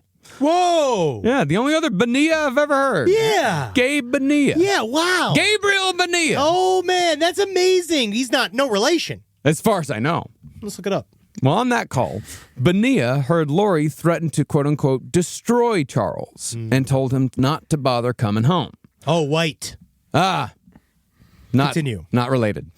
Well, as far as the kids went, Lori said that Charles could have JJ because she didn't want him anymore. In fact, Lori seemed to never really care about JJ at all because multiple people reported that Lori referred to JJ over and over again as a drug baby because both of his parents had been addicts. Now, Charles may have gotten a loan from Gabe Bonilla because before long, he had enough money for a return ticket to Arizona. Once arrived, he took a cab to the local mental health facility and got an emergency petition to get Lori held for a 72-hour observation. But once he got home and found that all the locks had been changed, he called the police to ask for a welfare check on the kids, Tylee and JJ. Now, if you've never seen the body cam footage that shows the cop speaking with Charles Vallow that night outside of his house, it is fucking chilling.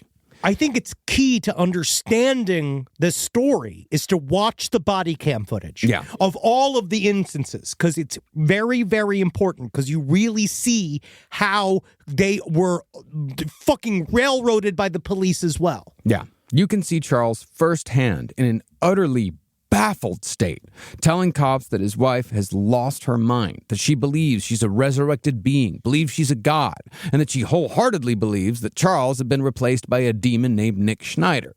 Unfortunately, though, Charles saying all this out loud to the cops made Charles sound crazy, and you could hear the skepticism in the voice of the cop talking to him. Of course. I would have been like that. Oh, yeah. You're a demon named Nick Schneider. No, my wife believes that I'm a demon named Nick Schneider. Okay, so do I call you Mr. Schneider? No, I don't believe it. My wife believes that I am, and she also believes that she's a god, and that she's going to leave the 144,000. By the way, we're LDS. Oh,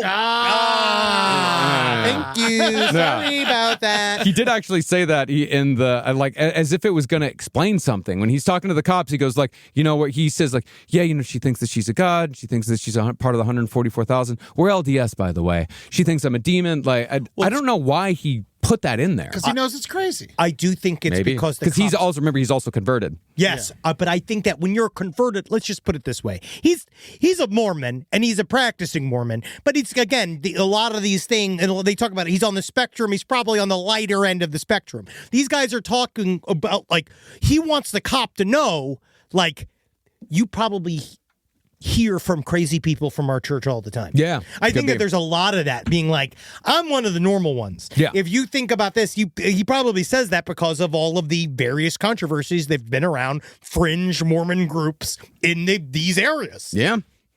But the most important statement that Charles made to that cop, and this is kind of addressing what you said earlier, Eddie, was that Lori Vallow had been on a steady downward slope for about 4 or 5 years. And I think this is key to understanding this whole story. What this tells me is that Lori Vallow was not brainwashed by Chad Daybell into becoming a monster.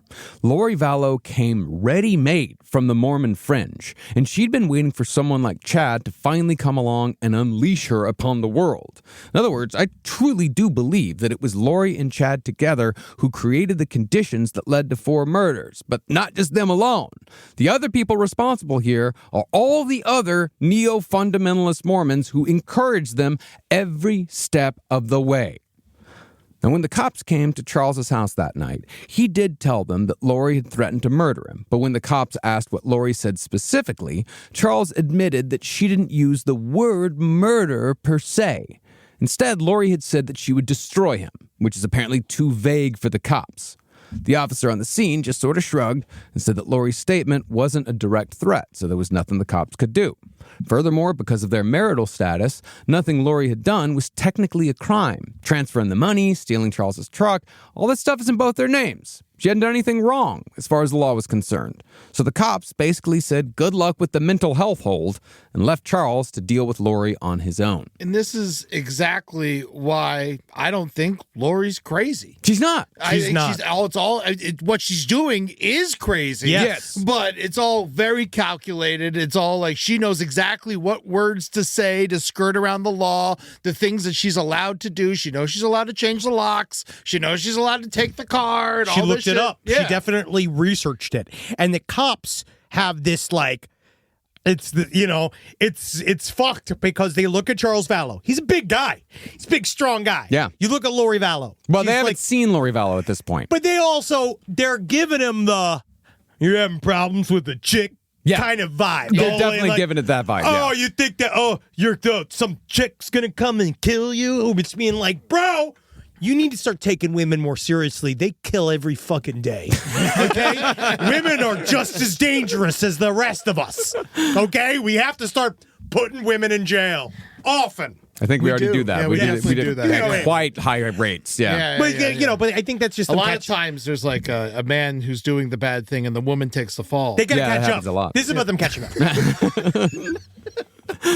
Now, Charles was getting increasingly desperate, so he showed up to JJ's school the next morning. When Lori drove up and took JJ inside, Charles stole Lori's phone and purse, possibly to gain some sort of control over the situation. Later that day, Lori, along with podcaster Melanie Gibb and her daughter Tylee, they showed up at the police station to report Charles for theft and to give their own version of events. The footage of Lori's interview, however, is just as chilling as watching Charles list Lori's delusions, but for entirely different reasons. See, Lori Vallow played the perfectly reasonable yet defiant Fox News hot wife, and she easily charmed the officers she spoke with, just as Lori was able to charm almost every cop she came into contact with until the very end. You and I talked about this on our call, and there's something about it's a style of flirting that makes cops fall apart. Yeah. There is a style of big, like, haired woman. You know what it is? It is a combination of toughness and submissiveness. Well, because like if you can put those two things together, if you can show like I'm a tough chick, but also I'll do whatever you say, then a cop is going to fucking just fall for it immediately. Yeah, pretending like you got nothing to hide. But she's laughing it all off. Well, that to me is the most utterly concerning part of it, which the cops just bounces off of them, where the cops they are talking where she does this thing. We talked about this, where it's a type of flirting where a lady presses her hand completely between a man's tits all the time, like touching his chest, going, yeah, don't touch me. Don't, not today. I just think that it's nice that you can see that's what it does, and they all melt. Yeah, they do.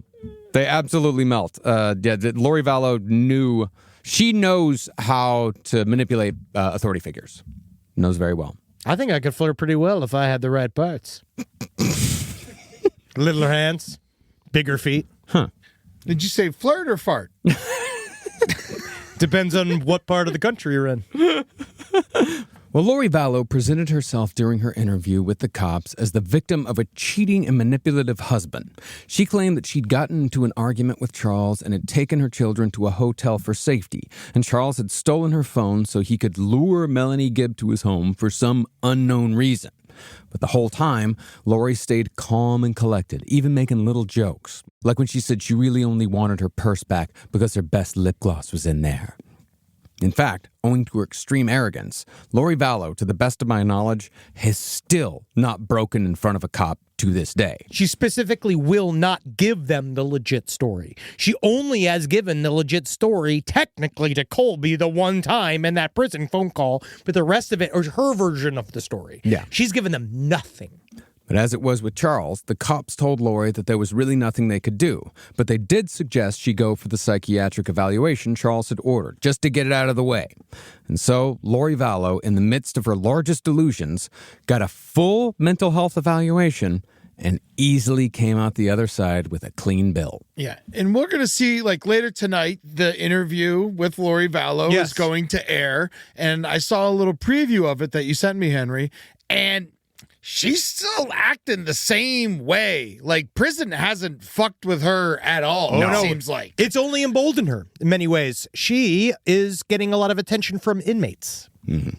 Charles, however, had decided that enough was enough. Lori was still in possession of both kids, so Charles filed an order of protection against her, naming all of her wild claims, including the claim that she was going to kill him and have an angel dispose of his body.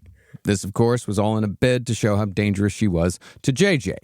Lori, meanwhile, had taken Tylee and JJ to stay with her psychopathic brother Alex 30 miles away in Santan Valley, and she'd stopped going to church so she couldn't be found. Finally, she did return JJ to Charles, but refused to hand over the child's medication out of pure spite. After that, Charles Vallow filed for divorce and for custody of JJ, completely broken, then changed the beneficiary on his $1 million life insurance policy from Lori to his sister, Kay Woodcock. Charles was not, however, just doing this despite Lori. It seems like Charles was trying in vain to save his own life, because Charles had told his divorce attorney that if anything happened to him, the people responsible would be his wife and her brother Alex.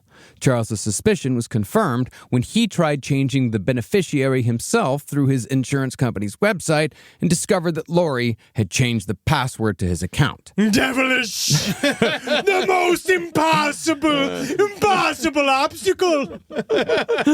Eventually, Charles, he just had to go to a notary, and he got the beneficiary changed to his sister. But Lori was still under the impression that her childish password switcheroo had made it impossible for Charles to change beneficiaries. salaries. So she believed that when Charles died, she was going to get the big payout. Lori, meanwhile, was only becoming more erratic. She flew to Hawaii on February 10th, claiming that she wanted to start over with $10,000 in cash, 6 burner phones, and a bundle of papers filled with conspiracies and the bizarre religious doctrine she and Chad had concocted together. And it's also important to remember, every single day, Lori and Chad are texting each other, talking to each other about this thing and that thing and everything, erotic shit, weird shit, light dark levels, the end times, everything. Every single day, Lori and Chad are texting. Also, you're going to Maui. You need more than 10 grand. Kauai, actually. Yeah. Oh, yeah. Yeah. Even that. You need more money. Hawaii's expensive. Once on the island, Lori tried a little recruiting when she met up with an old Mormon friend. Ooh. This friend said that Lori talked incessantly about Chad Daybell, her past lives on other planets, and how she was a god with supernatural powers to eliminate evil. Now, that shit worked great on the fringe Mormons from Pap and Avow, the people who were already primed to believe this stuff. But when you just pull it out during a lunch date, it sounds bonkers as shit. And so, after Lori asked her friend if she wanted to abandon her family in Hawaii and move to Idaho to become one of the 144,000 Mormons who have been chosen to survive the end times, the friend politely declined. Yeah, I think I'll stay in paradise. But also, I don't know if this is, because my thing is, I'm mostly just taking colloidal silver to not get measles. That's my belief system. So your pineapples are potatoes? Yes. Yes, it's like that. It's correct. You're right. They also have little spikes. Oh. Now, with the rejection of her friend in Hawaii, Lori's self-given mission of gathering the 144,000, ostensibly her whole reason for existing at this point, it was not off to a good start. And her plan for getting rid of Charles for good was getting wobbly as well. See, as it turned out, Chad Daybell was just as excited about that $1 million life insurance policy as Lori was. So Chad convinced Lori to reconcile with Charles, however temporarily, to secure that policy.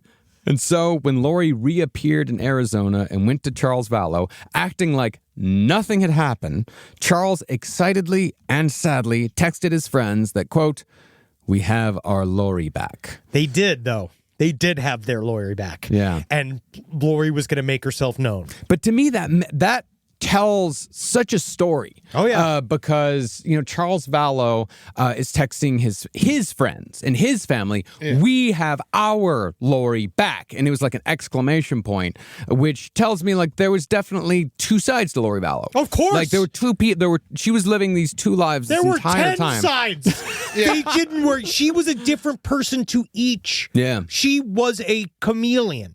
She changed the most. She was a different person to every single person that she spoke to. It just was like that. It's also classic narcissist behavior to do something horrible, then show up and pretend like nothing happened. That's and she is as close to full-on clinical narcissist as it gets, right? Where she's physically unable to sort of understand any form of accountability.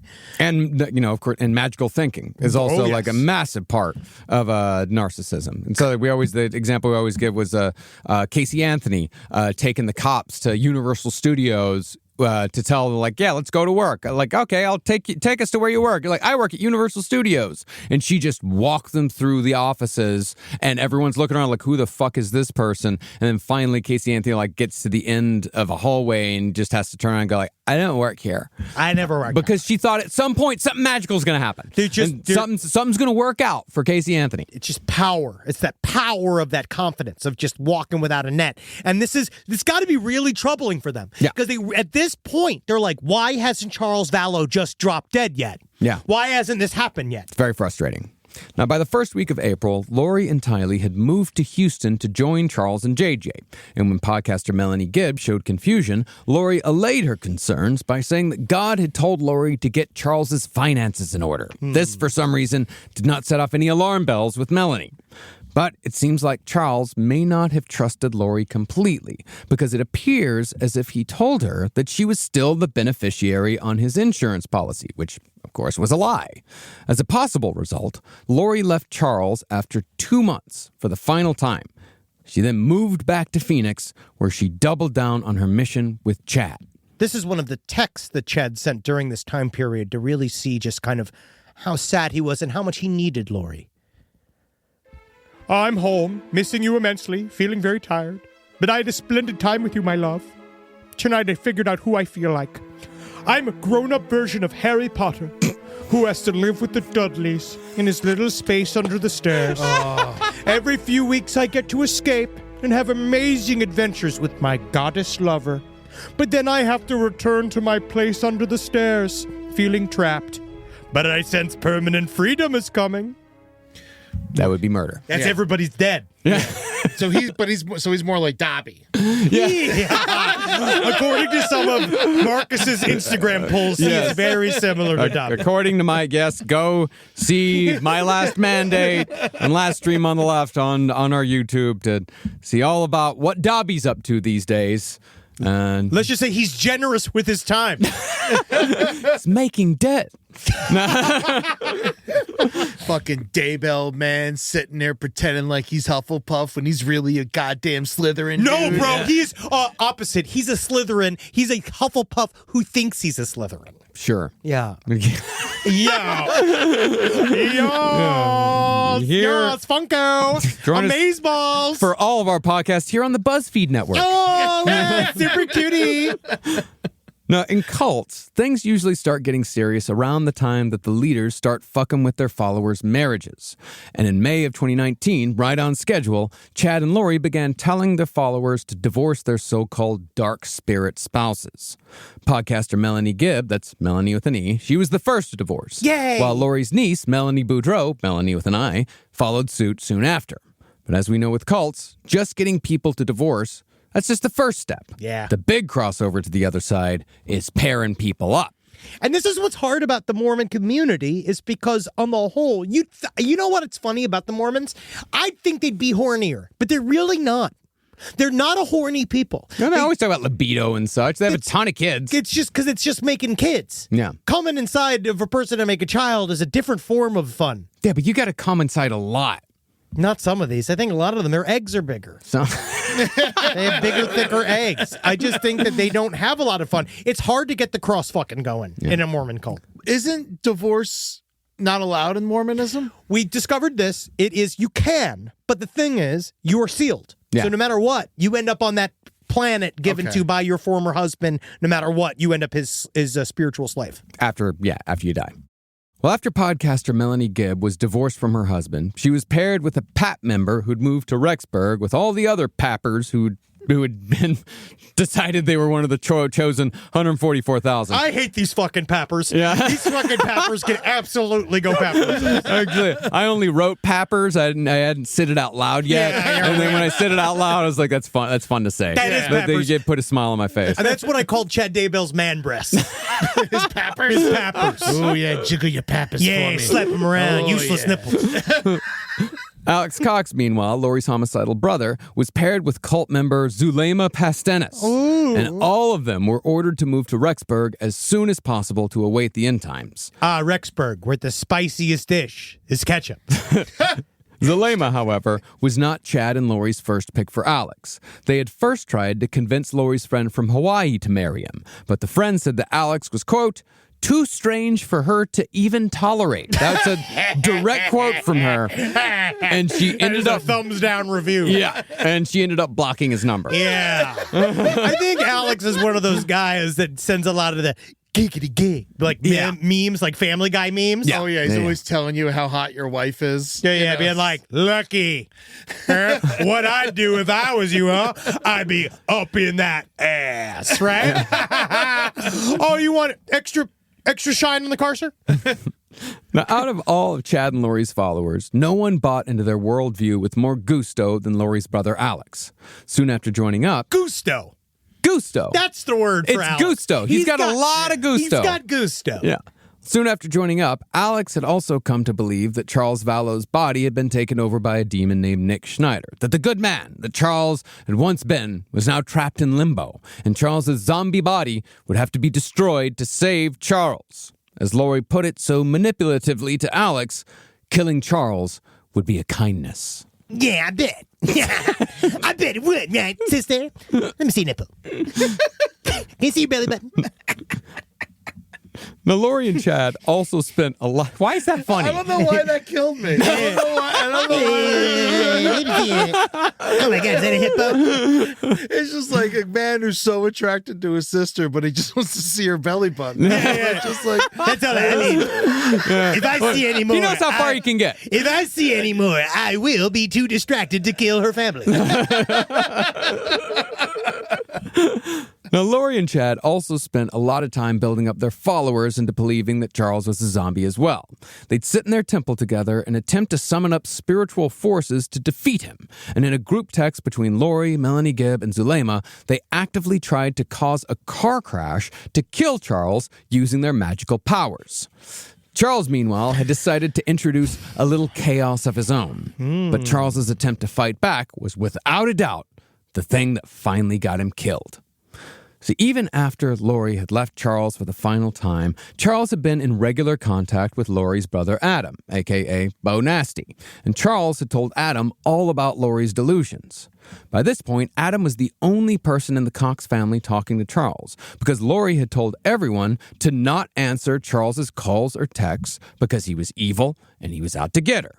Adam, however, was fully on Charles's side, and the two of them were planning a full intervention for Lori to hopefully shake her out of her delusions and to get her away from Chad Daybell. And I thought the perfect thing to do that, my good buddy Chuck, is that we need to put together a rockin' playlist that makes her understand how cool it is to be on the earth. Right? Listen, so first of all, moving in stereo has to be number one, coming in off the top of the cars with my favorite singer, Rick Ocasek. And then it has to be, we're going to have to hit her with a New York groove, one of my favorites from Ace Frehley. Don't forget Dr. Oh, got to give you the news. I got a bad case of loving you. It's going to cause me to kill your kids. And don't forget, Lori, if you're really worried about being up there in that celestial palace, just remember, heaven is a place on earth. It's Belinda Carlisle here on KHFI 99.7. Heaven is a place on earth. But it's because of Charles's contact with Adam that we know what precipitated Charles's murder. It is complicated, I will admit, but we're going to do our best to make this as clear as possible. It's a bunch of morons running around doing stupid shit that's always confusing. Yeah. And there's Adam and Alex, and it's like so many names They're that are close to all each the other. fucking There's same. a fucking bunch of Melanies. Yeah. See, Charles had irrefutable proof that Lori and Chad were having an affair, and Charles told Adam that he was fully planning to inform Chad's wife, Tammy.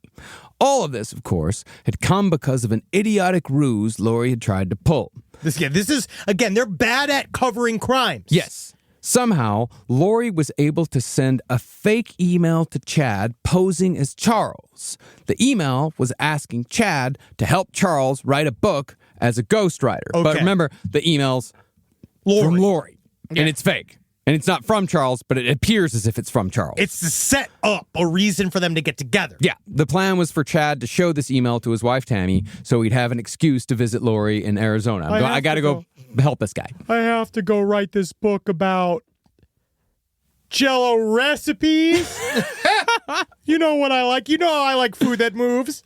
Charles, of course, saw the email and figured out what was going on. Hours after discovering the ruse, Charles sent another email directly to Tammy Daybell, sent it to her work account. Ooh, dirty. Yeah. And told her that he had some, quote, vital and disturbing information about her husband, Chad, and Charles's wife, Lori. Charles also wrote that since this was Tammy's work email, he would wait to send her the evidence. Didn't want to get her in trouble. So nice. But investigators discovered that this email had been deleted and the sender was blocked. And since Tammy worked for Chad's publishing company, it's very likely that Chad Daybell was able to intercept Charles's message before it got to Tammy. It's a good shot. He took a good shot. He took a good shot. Unfortunately, he didn't. But he didn't know. He didn't know that she worked for his publication company. I don't think he knew that much about Chad Daybell. I guess not. I really don't think. First of all, I don't think Lori wanted to tell him, and I don't think he wanted to hear it. You know what you got to do, though? This is why, if you're doing this, it is good to blow it up like this. Sure. Do it in person, though. Yeah. A fake letter from Publisher Clearinghouse. That's how I would have got. Showed up at the door with a big check, and then they open up the envelope, and it's, your husband's cheating on you with my wife. It's also Mormons, right? If it's Mormons, this is also what you can do. This is a freebie. You get yourself a table sheet, you cut a hole in it, stick your head through, spray paint your face white, get a couple of fucking wings from the Halloween store, arrive with a smoke machine. You're an angel giving some information from Jesus Christ. They're all going to fall. They love it. They want just some effort in the lie. Yeah. If you ever fire me, that's how I want you to do it. Oh, I'm doing it as the angel of death. I'm going to arrive. I'm going to wake you up from a dead sleep. We're going to play a game of chess. And then I'll come in afterwards dressed as Benjamin Franklin to soften the blow. Yes. Just give me $100. And that's for your services. Thank you, sir. I don't know why dressing up as Benjamin Franklin's going to soften the blow, but it was the first thing that I thought that might make you feel better. I think Benjamin Franklin brings people comfort. Yeah. See, once Chad and Lori were made aware of the fact that Charles was planning to tell Chad's wife, Tammy, everything, it threatened not only their relationship, but their entire holy mission. Lori, just like every other great villain in history, she believed that she was the hero in this story, and whatever she needed to do to advance her mission and protect herself, including murder, was morally and spiritually justified. And so, Chad and Lori devised a plan and gave the mission to Lori's psychopathic brother Alex, the open mic comedian. As they put it in text, it was now time to do the Lord's work, to protect Lori at any cost. So on July 10th, 2019, Charles was flying to Phoenix from Houston with the full intention of staging an intervention for Lori. Adam Cox, a.k.a. Bo Nasty, was also supposed to join him, but that intervention would never come to pass. Now, when Charles came to... Listen, I was thinking, Charles, thank you again for the plane tickets. It's been wonderful. Instead of doing an intervention, prank phone calls. Have you thought about that? Some kind of goofs? Some lighthearted goofs? We could do something like that? We could get the light out? We could, I'm trying to think, we could drive time block? You ever thought about holding your pee? Just for a little too long. I'm thinking, it's getting real close to the end of summer here, and it looks like we might have to throw a beer blast. Yeah! It's 5 o'clock somewhere. Turn it all around. Now, when Charles came to Arizona, he stayed at Lori's new house she'd moved into only weeks before. Charles woke up the morning after his arrival and went to the gym, then came back at around 7:30 a.m., just as Lori was getting ready to take the kids to school. But Lori was not the only Cox family member in the house when Charles returned. Her psychopathic brother Alex had arrived. And so Charles, knowing that Alex was all in with Daybell's cult, he texted Adam to see if he knew what the fuck was going on here. The only thing Adam texted back was a warning for Charles to be very careful about what he did next.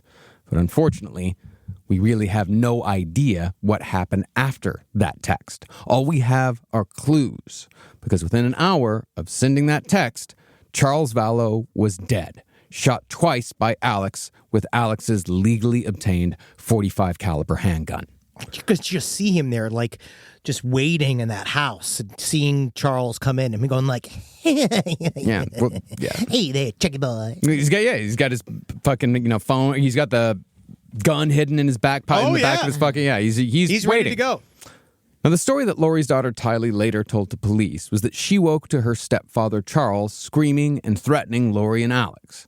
To put this into the right context, though, Tylee was now 16 years old. She's fully a teenager and very capable of lying about what went on if her mother had convinced her to do so. And she definitely did. Tylee and Lori had one of those relationships where it was extremely close. Tylee wanted to be like her mother and would often act in ways to please her mother and parroted things that her mom said in a way that was, you could see Tylee just really wanted to fit in with her mom. Yeah. You ever see those relationships where mom has set up a dynamic where they're cooler than the child, and the child wants to be seen as cool in the mom's eyes, and the mom is withholding of that, specifically so that you constantly do things? And the mom's always making fun of the kid to her friends, Yes. so on and so forth. A lot of the same shit that Lori's mom did to her.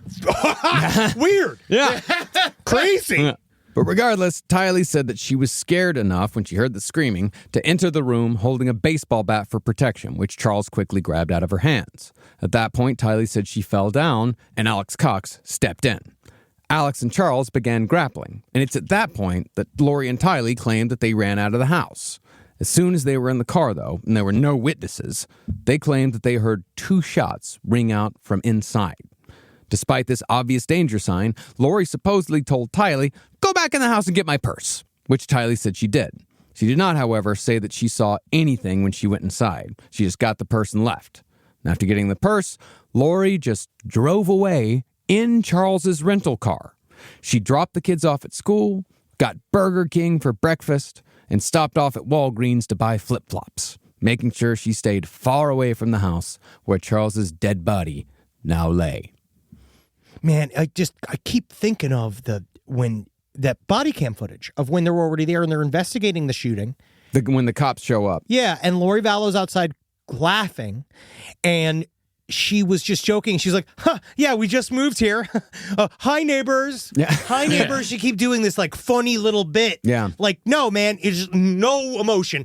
And I just find it wild that the cops just roll with it. Yeah. And they don't say anything. They don't even any sign of any sign of suspicion. I would describe Lori and Tylee's mood as impatient. Oh, yeah. They want it to be done. They want this over. The biggest crime, Walgreens flip-flops. Always. Yeah. Never trust someone in Walgreens flip-flops. No. No Walgreens apparel. Yeah, if you don't take respect for your feet, you don't respect the world. You're right, because your feet are the first thing that touch the world every day. It's nice.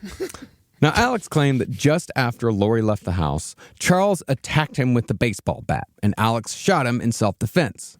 The autopsy, however, told a different story. First shot, that's plausible, but the second showed that Alex had definitely finished the job after Charles was already on the ground. Yeah, normally you don't get a double tap with a self-defense wound. Yeah. There was also something staged about the wounds Alex had supposedly suffered in the attack. I don't know how the fuck he did this. Me and Caroline actually tried to play it out at home and couldn't quite figure it out. But it appeared as if Alex had somehow hit himself in the back of the head with the bat to make it look like he was attacked first. Finally, though, the most damning bit of evidence was the amount of time Alex waited before calling 911. Even though he told the operator that he'd shot his brother-in-law in self-defense, Alex didn't call emergency services until Charles had already been dead for 45 minutes. Yeah, that's how that's when he cleaned up the scene. He tried to, in those 45 minutes, he was struggling to hit himself hard enough to bleed. Yeah. Literally going, ow. Yeah.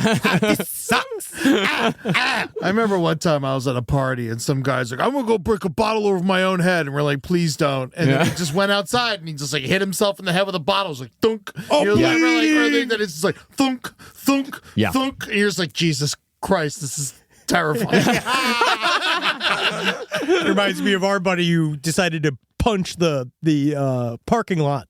Which one was that? Our buddy Tim. He tried to punch the parking lot? Oh, yeah, he was angry about a lady. He was angry about a lady. He just started punching the pavement of the parking lot. Oh, the pavement. Okay. Yeah. And it didn't work. Broke his hand, yeah. Yeah, that happens. Yep. Yeah. But despite all this evidence, it was Lori who charmed her way through the investigation. She and Alex both told police that Charles had been acting, quote, insane and erratic for months, ever since he and Lori had separated. He'd even, they said, shown up at Alex's house to threaten Alex personally. Lori also told stories about Charles being angry at Lori for caring more about the kids than she did about him, and that he'd treated his stepdaughter Tylee horribly. As a result, Lori said that she was so scared about having Charles around that she'd asked Alex to stay over the night before the killing in case Charles tried something. But this was also, that little detail right there, that was what kind of set off the alarm bells in the mind of Lori's first son, Colby. Colby, when he heard this, he's like, Alex never stays over. None of this makes any sense. And when Lori first told Colby about, hey, Charles is dead, he died of a heart attack. And then a few hours later, she's like, oh, no. Actually, Alex shot him in self-defense. And he's like, why did you tell me he died of a heart attack? And it was around that time that Colby's wife said, we're going no contact with your family. Yeah. Like, we're not talking to these people anymore. And she made the right decision. Oh, absolutely. Well, if you listen to Chad Daybell's mom, the way she met Lori Vallow was that all of a sudden they were at some party. This is right after they got murdered. They had a family get-together and basically asked Lori Vallow was she married before? Found out that they were married when they all first got together. And then she asked, what happened to your first husband? She said that he died of a heart attack. And then same thing that she had a daughter that died mysteriously, but never mentioned having a son. Yep. She told everybody a separate story. Yeah. Also, wasn't Charles really close with Colby? Somewhat. I mean, I think they had a pretty good relationship. But I think she got married. I think Lori married Charles when Colby was in high school or something. Okay. Yeah. So he was a little bit older. He definitely had a good relationship with him. Yeah. Without a doubt. Much better than his real father, Joe Ryan. But yeah, he was shook. Definitely. When his mother's like, Charles is dead. Sorry. Yeah, sorry. But there was at least a little bit of skepticism on the part of the police.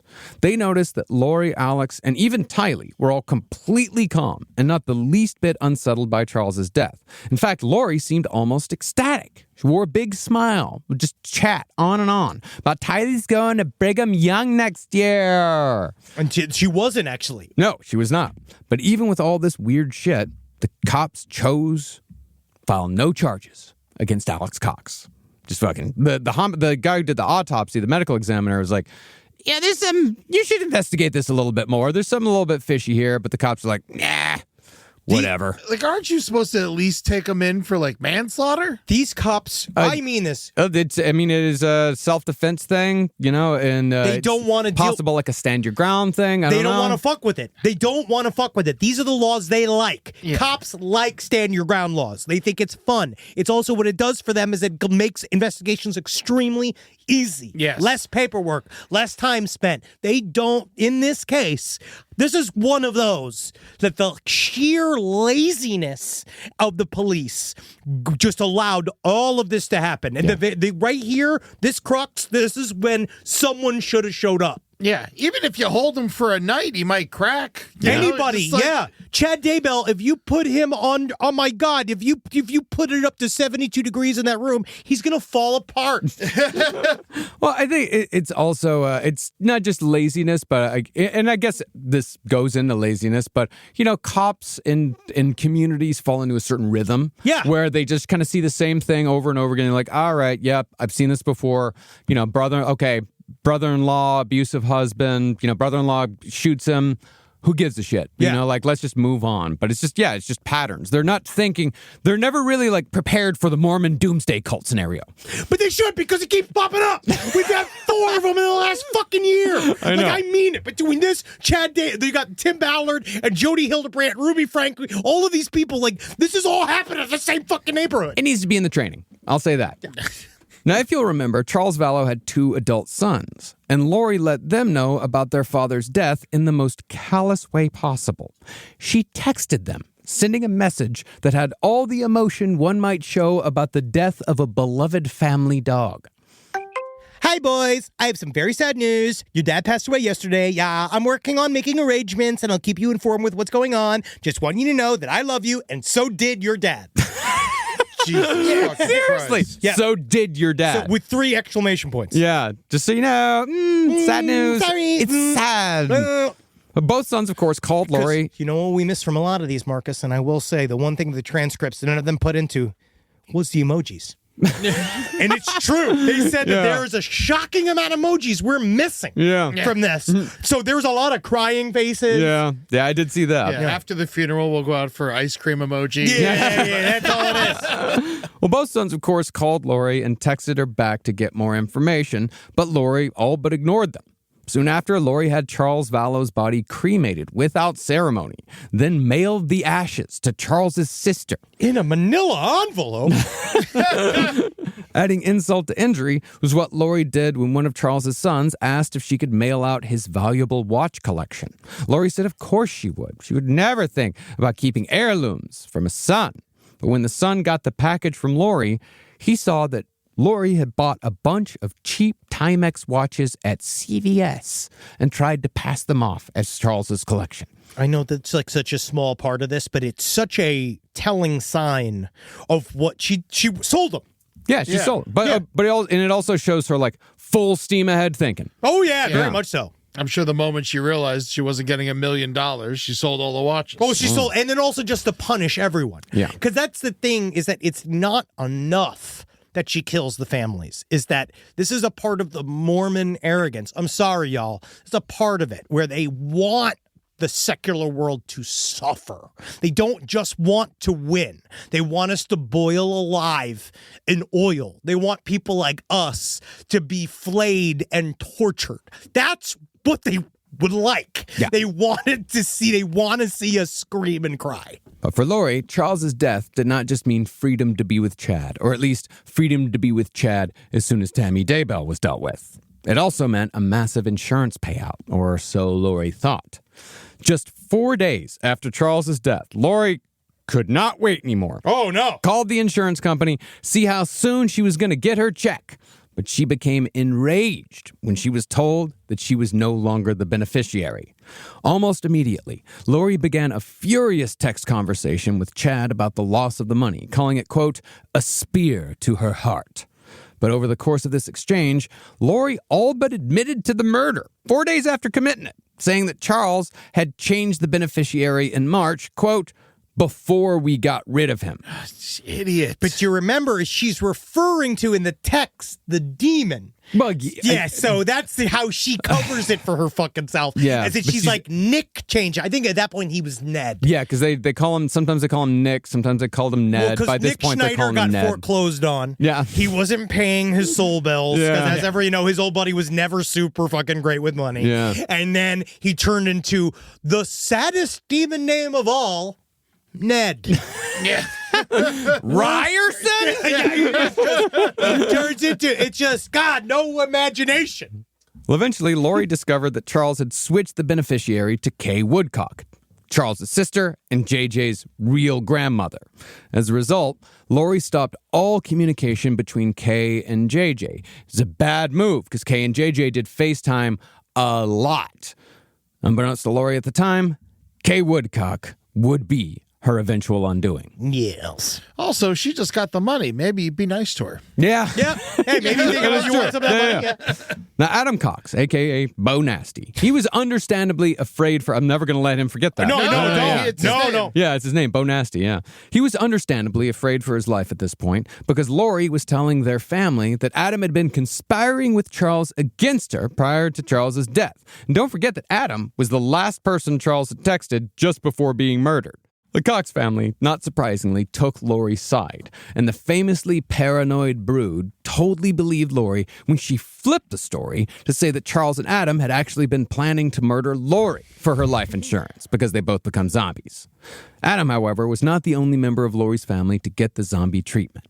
See, as I said earlier, zombie was a term that Chad and Lori attached to anyone who stood in their way, and Lori's children were next on that list.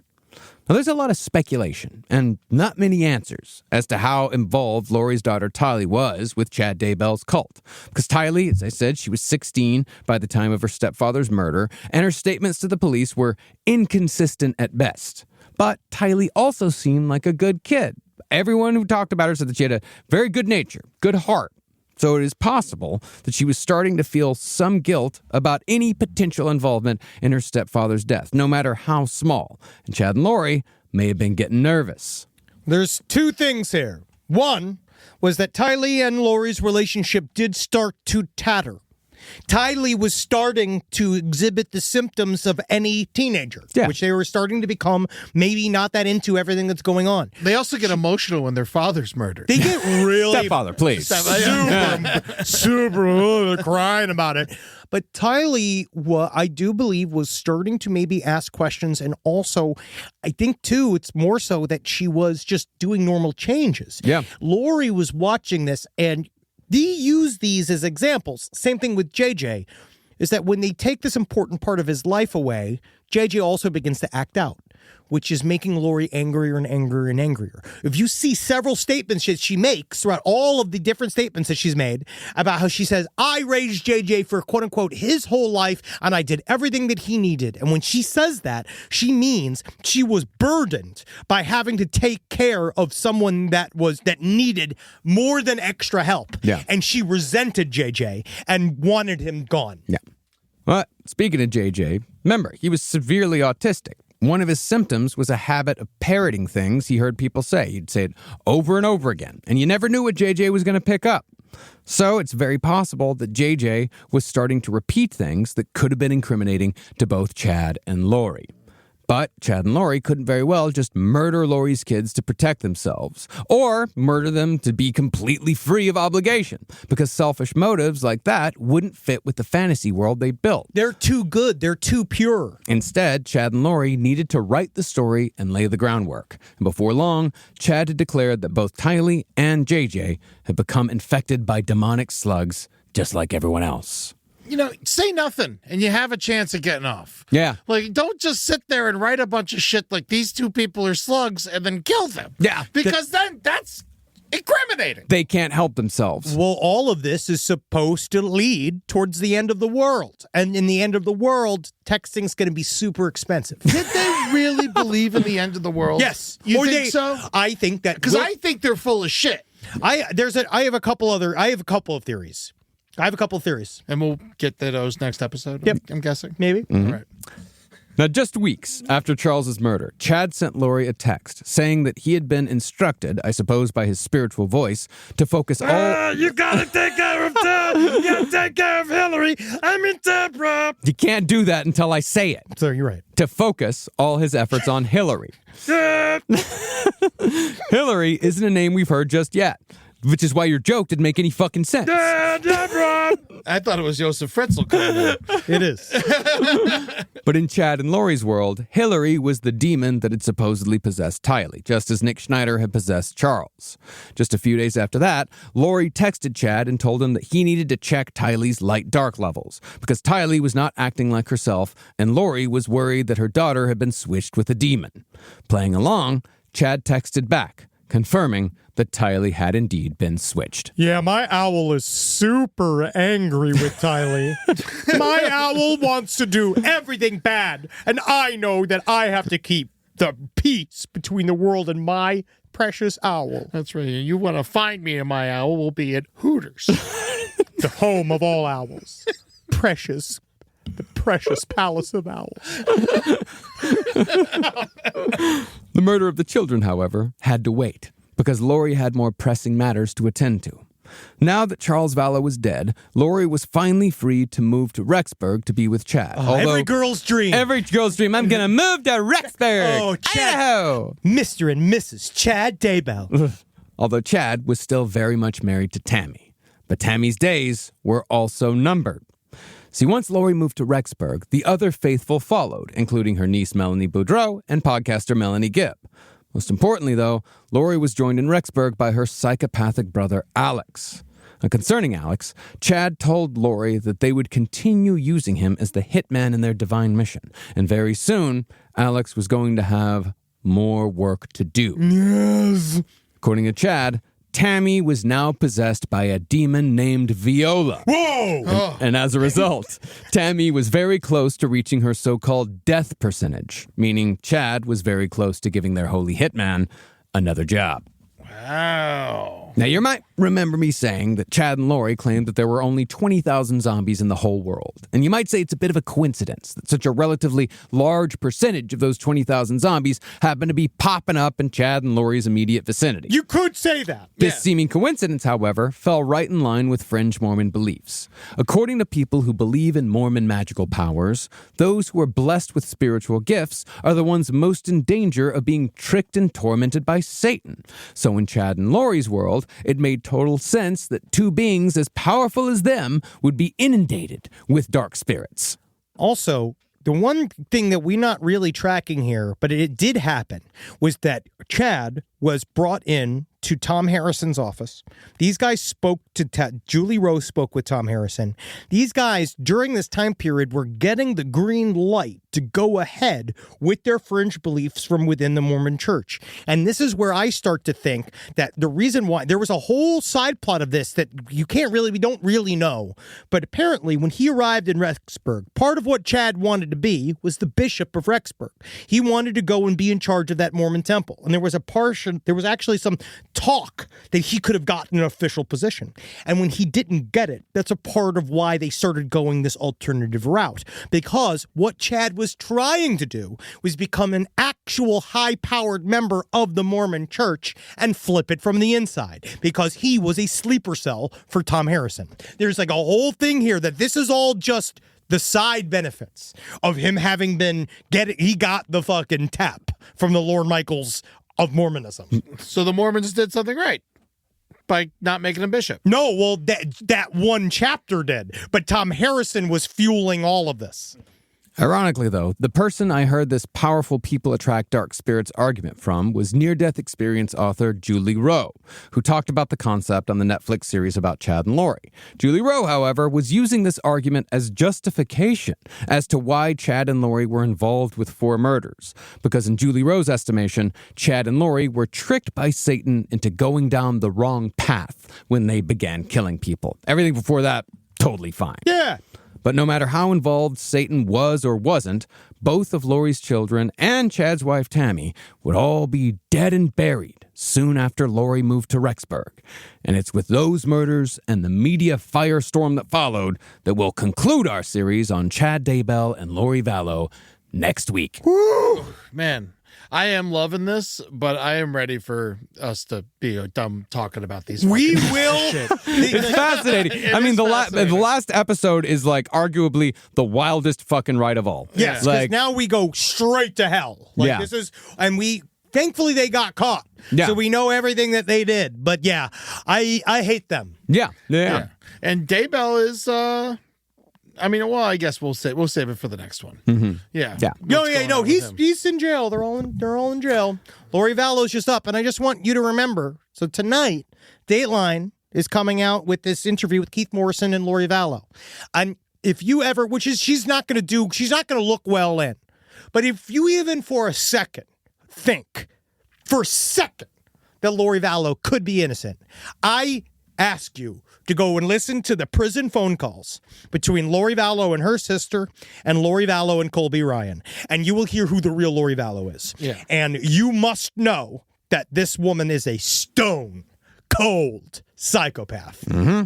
Well, if you want to see all of the visual jokes that Henry tried to translate into an audio medium, this is a part of my. I am the new juice. You can go you to Patreon. Forgot the air quotes on visual jokes. Oh yes, the air quotes. Yeah. Visual jokes. Go to patreon.com/last podcast on the left to see video episodes of every single podcast that we do. You can also watch side stories for free on YouTube, and you can follow us also for free on the socials at LP on the left, TikTok and Instagram, and also for free. Go to twitch.tv/LPNTV to watch all of our streams. But if you want to watch Last Stream on the Left live, that's every Tuesday at 6 p.m. You can only watch it live if you're a Patreon member, but the barrier to entry on that is very low. Oh, it's super low. You got to come and see it. And come see us on tour in all these wonderful cities. That's right. We're at the Ryman in 1 week today on March 14th. And then Henry and I are going to go down to Huntsville, and we're going to the VB Center, the Von Braun Center. Did you know it's named after Werner von Braun? Yeah, that's how it's in performing. Huntsville. Oh, my God. And it looks like Eddie and I are going to be bringing our lederhosen. March 16th, Sunday, we're going to be there. It's going to be a lot of fun. We're doing Side Stories live. Before we end today, I wanted to present a special gift to Marcus so that he can know what's happening and what we're going to do to take over Contact in the Desert this year and take back the narrative. Oh, that's a great idea. That's so nice of you, Henry. What do you got there? You got okay. First of all, I will don the cap of the sacred warrior of truth, Michael Sedona. And I will present to you. He's wearing a green leprechaun hat. Yes. With one of our... I think his hat is actually nicer than yours. I hate to be that guy. Yeah, his hat is much nicer. And I know you've been doing podcasts for many years, but when you don't talk into the microphone, no one knows what they really can't hear you at all. What is this? And I'd like to present to you, Marcus, the most accurate effigy of the World Trade Center I've seen. We have here all the grounds. Yeah, we I have see it. all of this. You can't see it if you're listening, but it is an actual paper mache model of the Twin Towers. And you shall receive. We did. We asked for this, and they sent it in, and this is the effigy we will be burning live. Wow, it's even got Building 7. We will. We are going to blow this up on our live show of Contact in the Desert to show you how invisible space Jews caused 9/11. And it's hard. It's a long story. It's a long story. Strap in, buy your tickets at contactinthedesert.com, I believe. Yes. Yeah. And thank you, Hank. Thank you, Hank. Oh, my God. For this extremely wonderful. I'm almost crying. Being a native New Yorker, it almost makes me want to cry. It's fantastic. It's absolutely fantastic. But thank you so much. And hail Satan. And I also want to say, hail Saudi Arabia for the reason for the season. Hail Geen. And hail, Hank. You did it, buddy. Good work. This is beautiful. God, if we don't burn it, I'm using it as my centerpiece for Thanksgiving. I think one is slightly taller. Yeah. It's really accurate. Yeah. It is missing the antenna, though. It got a little squished in the... Yeah. You can send us an antenna. We'd really appreciate it. And that'd be great. It might be attached someplace else. Maybe a wire between the two and a little German man. I have to go home. Hello, Florida. Your favorite son and biggest baby are coming home to bring you the laughs you deserve. Everyone likes to poke fun of the Florida man. Everyone likes to use Florida as a punching bag whenever an alligator on meth eats an old person. It can happen anywhere. As a famous Floridian baby, I feel your pain. So that's why I'm coming home to let you know it's okay to be who you are. It's okay that the rest of America is scared of us. It's okay that books are illegal in our schools. It's okay whenever it gets cold it rains iguanas. I'm here to support you. So come on out. March, I'll be in North Florida, and in May, I'll be in South Florida and Orlando. It's the Invasive Species Tour. Ed Larson, me, is coming to Florida in March and May. I'm coming to Jacksonville, Panama City, Tallahassee, Marco Island, Dania Beach, Orlando, and Key West. So lock up your public subs and start singing the Miami Dolphins fight song because we're going to party like it's Florida, baby. Tickets at eddytunes.com.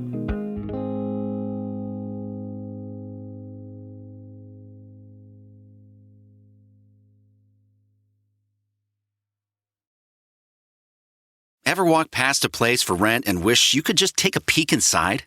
Maybe even explore the layout. Envision the natural light streaming through the windows. Or plan where your vinyl record collection would go. At Apartments.com, you can. With tools like their 3D virtual tours, you can see the exact unit you could be living in. Really envision yourself in your new home with Apartments.com, the place to find a place. Nothing beats tradition, like weekly game nights at Mom's house. And Tostitos, crafted with masa made the traditional way, starting with whole corn kernels, with flavors worth gathering around, like a hint of lime and Mexican street corn, and no artificial colors, flavors, or preservatives. That's the Tostitos way. Bring Tostitos to your next game night, and you'll be winning either way. Tostitos, tradition matters.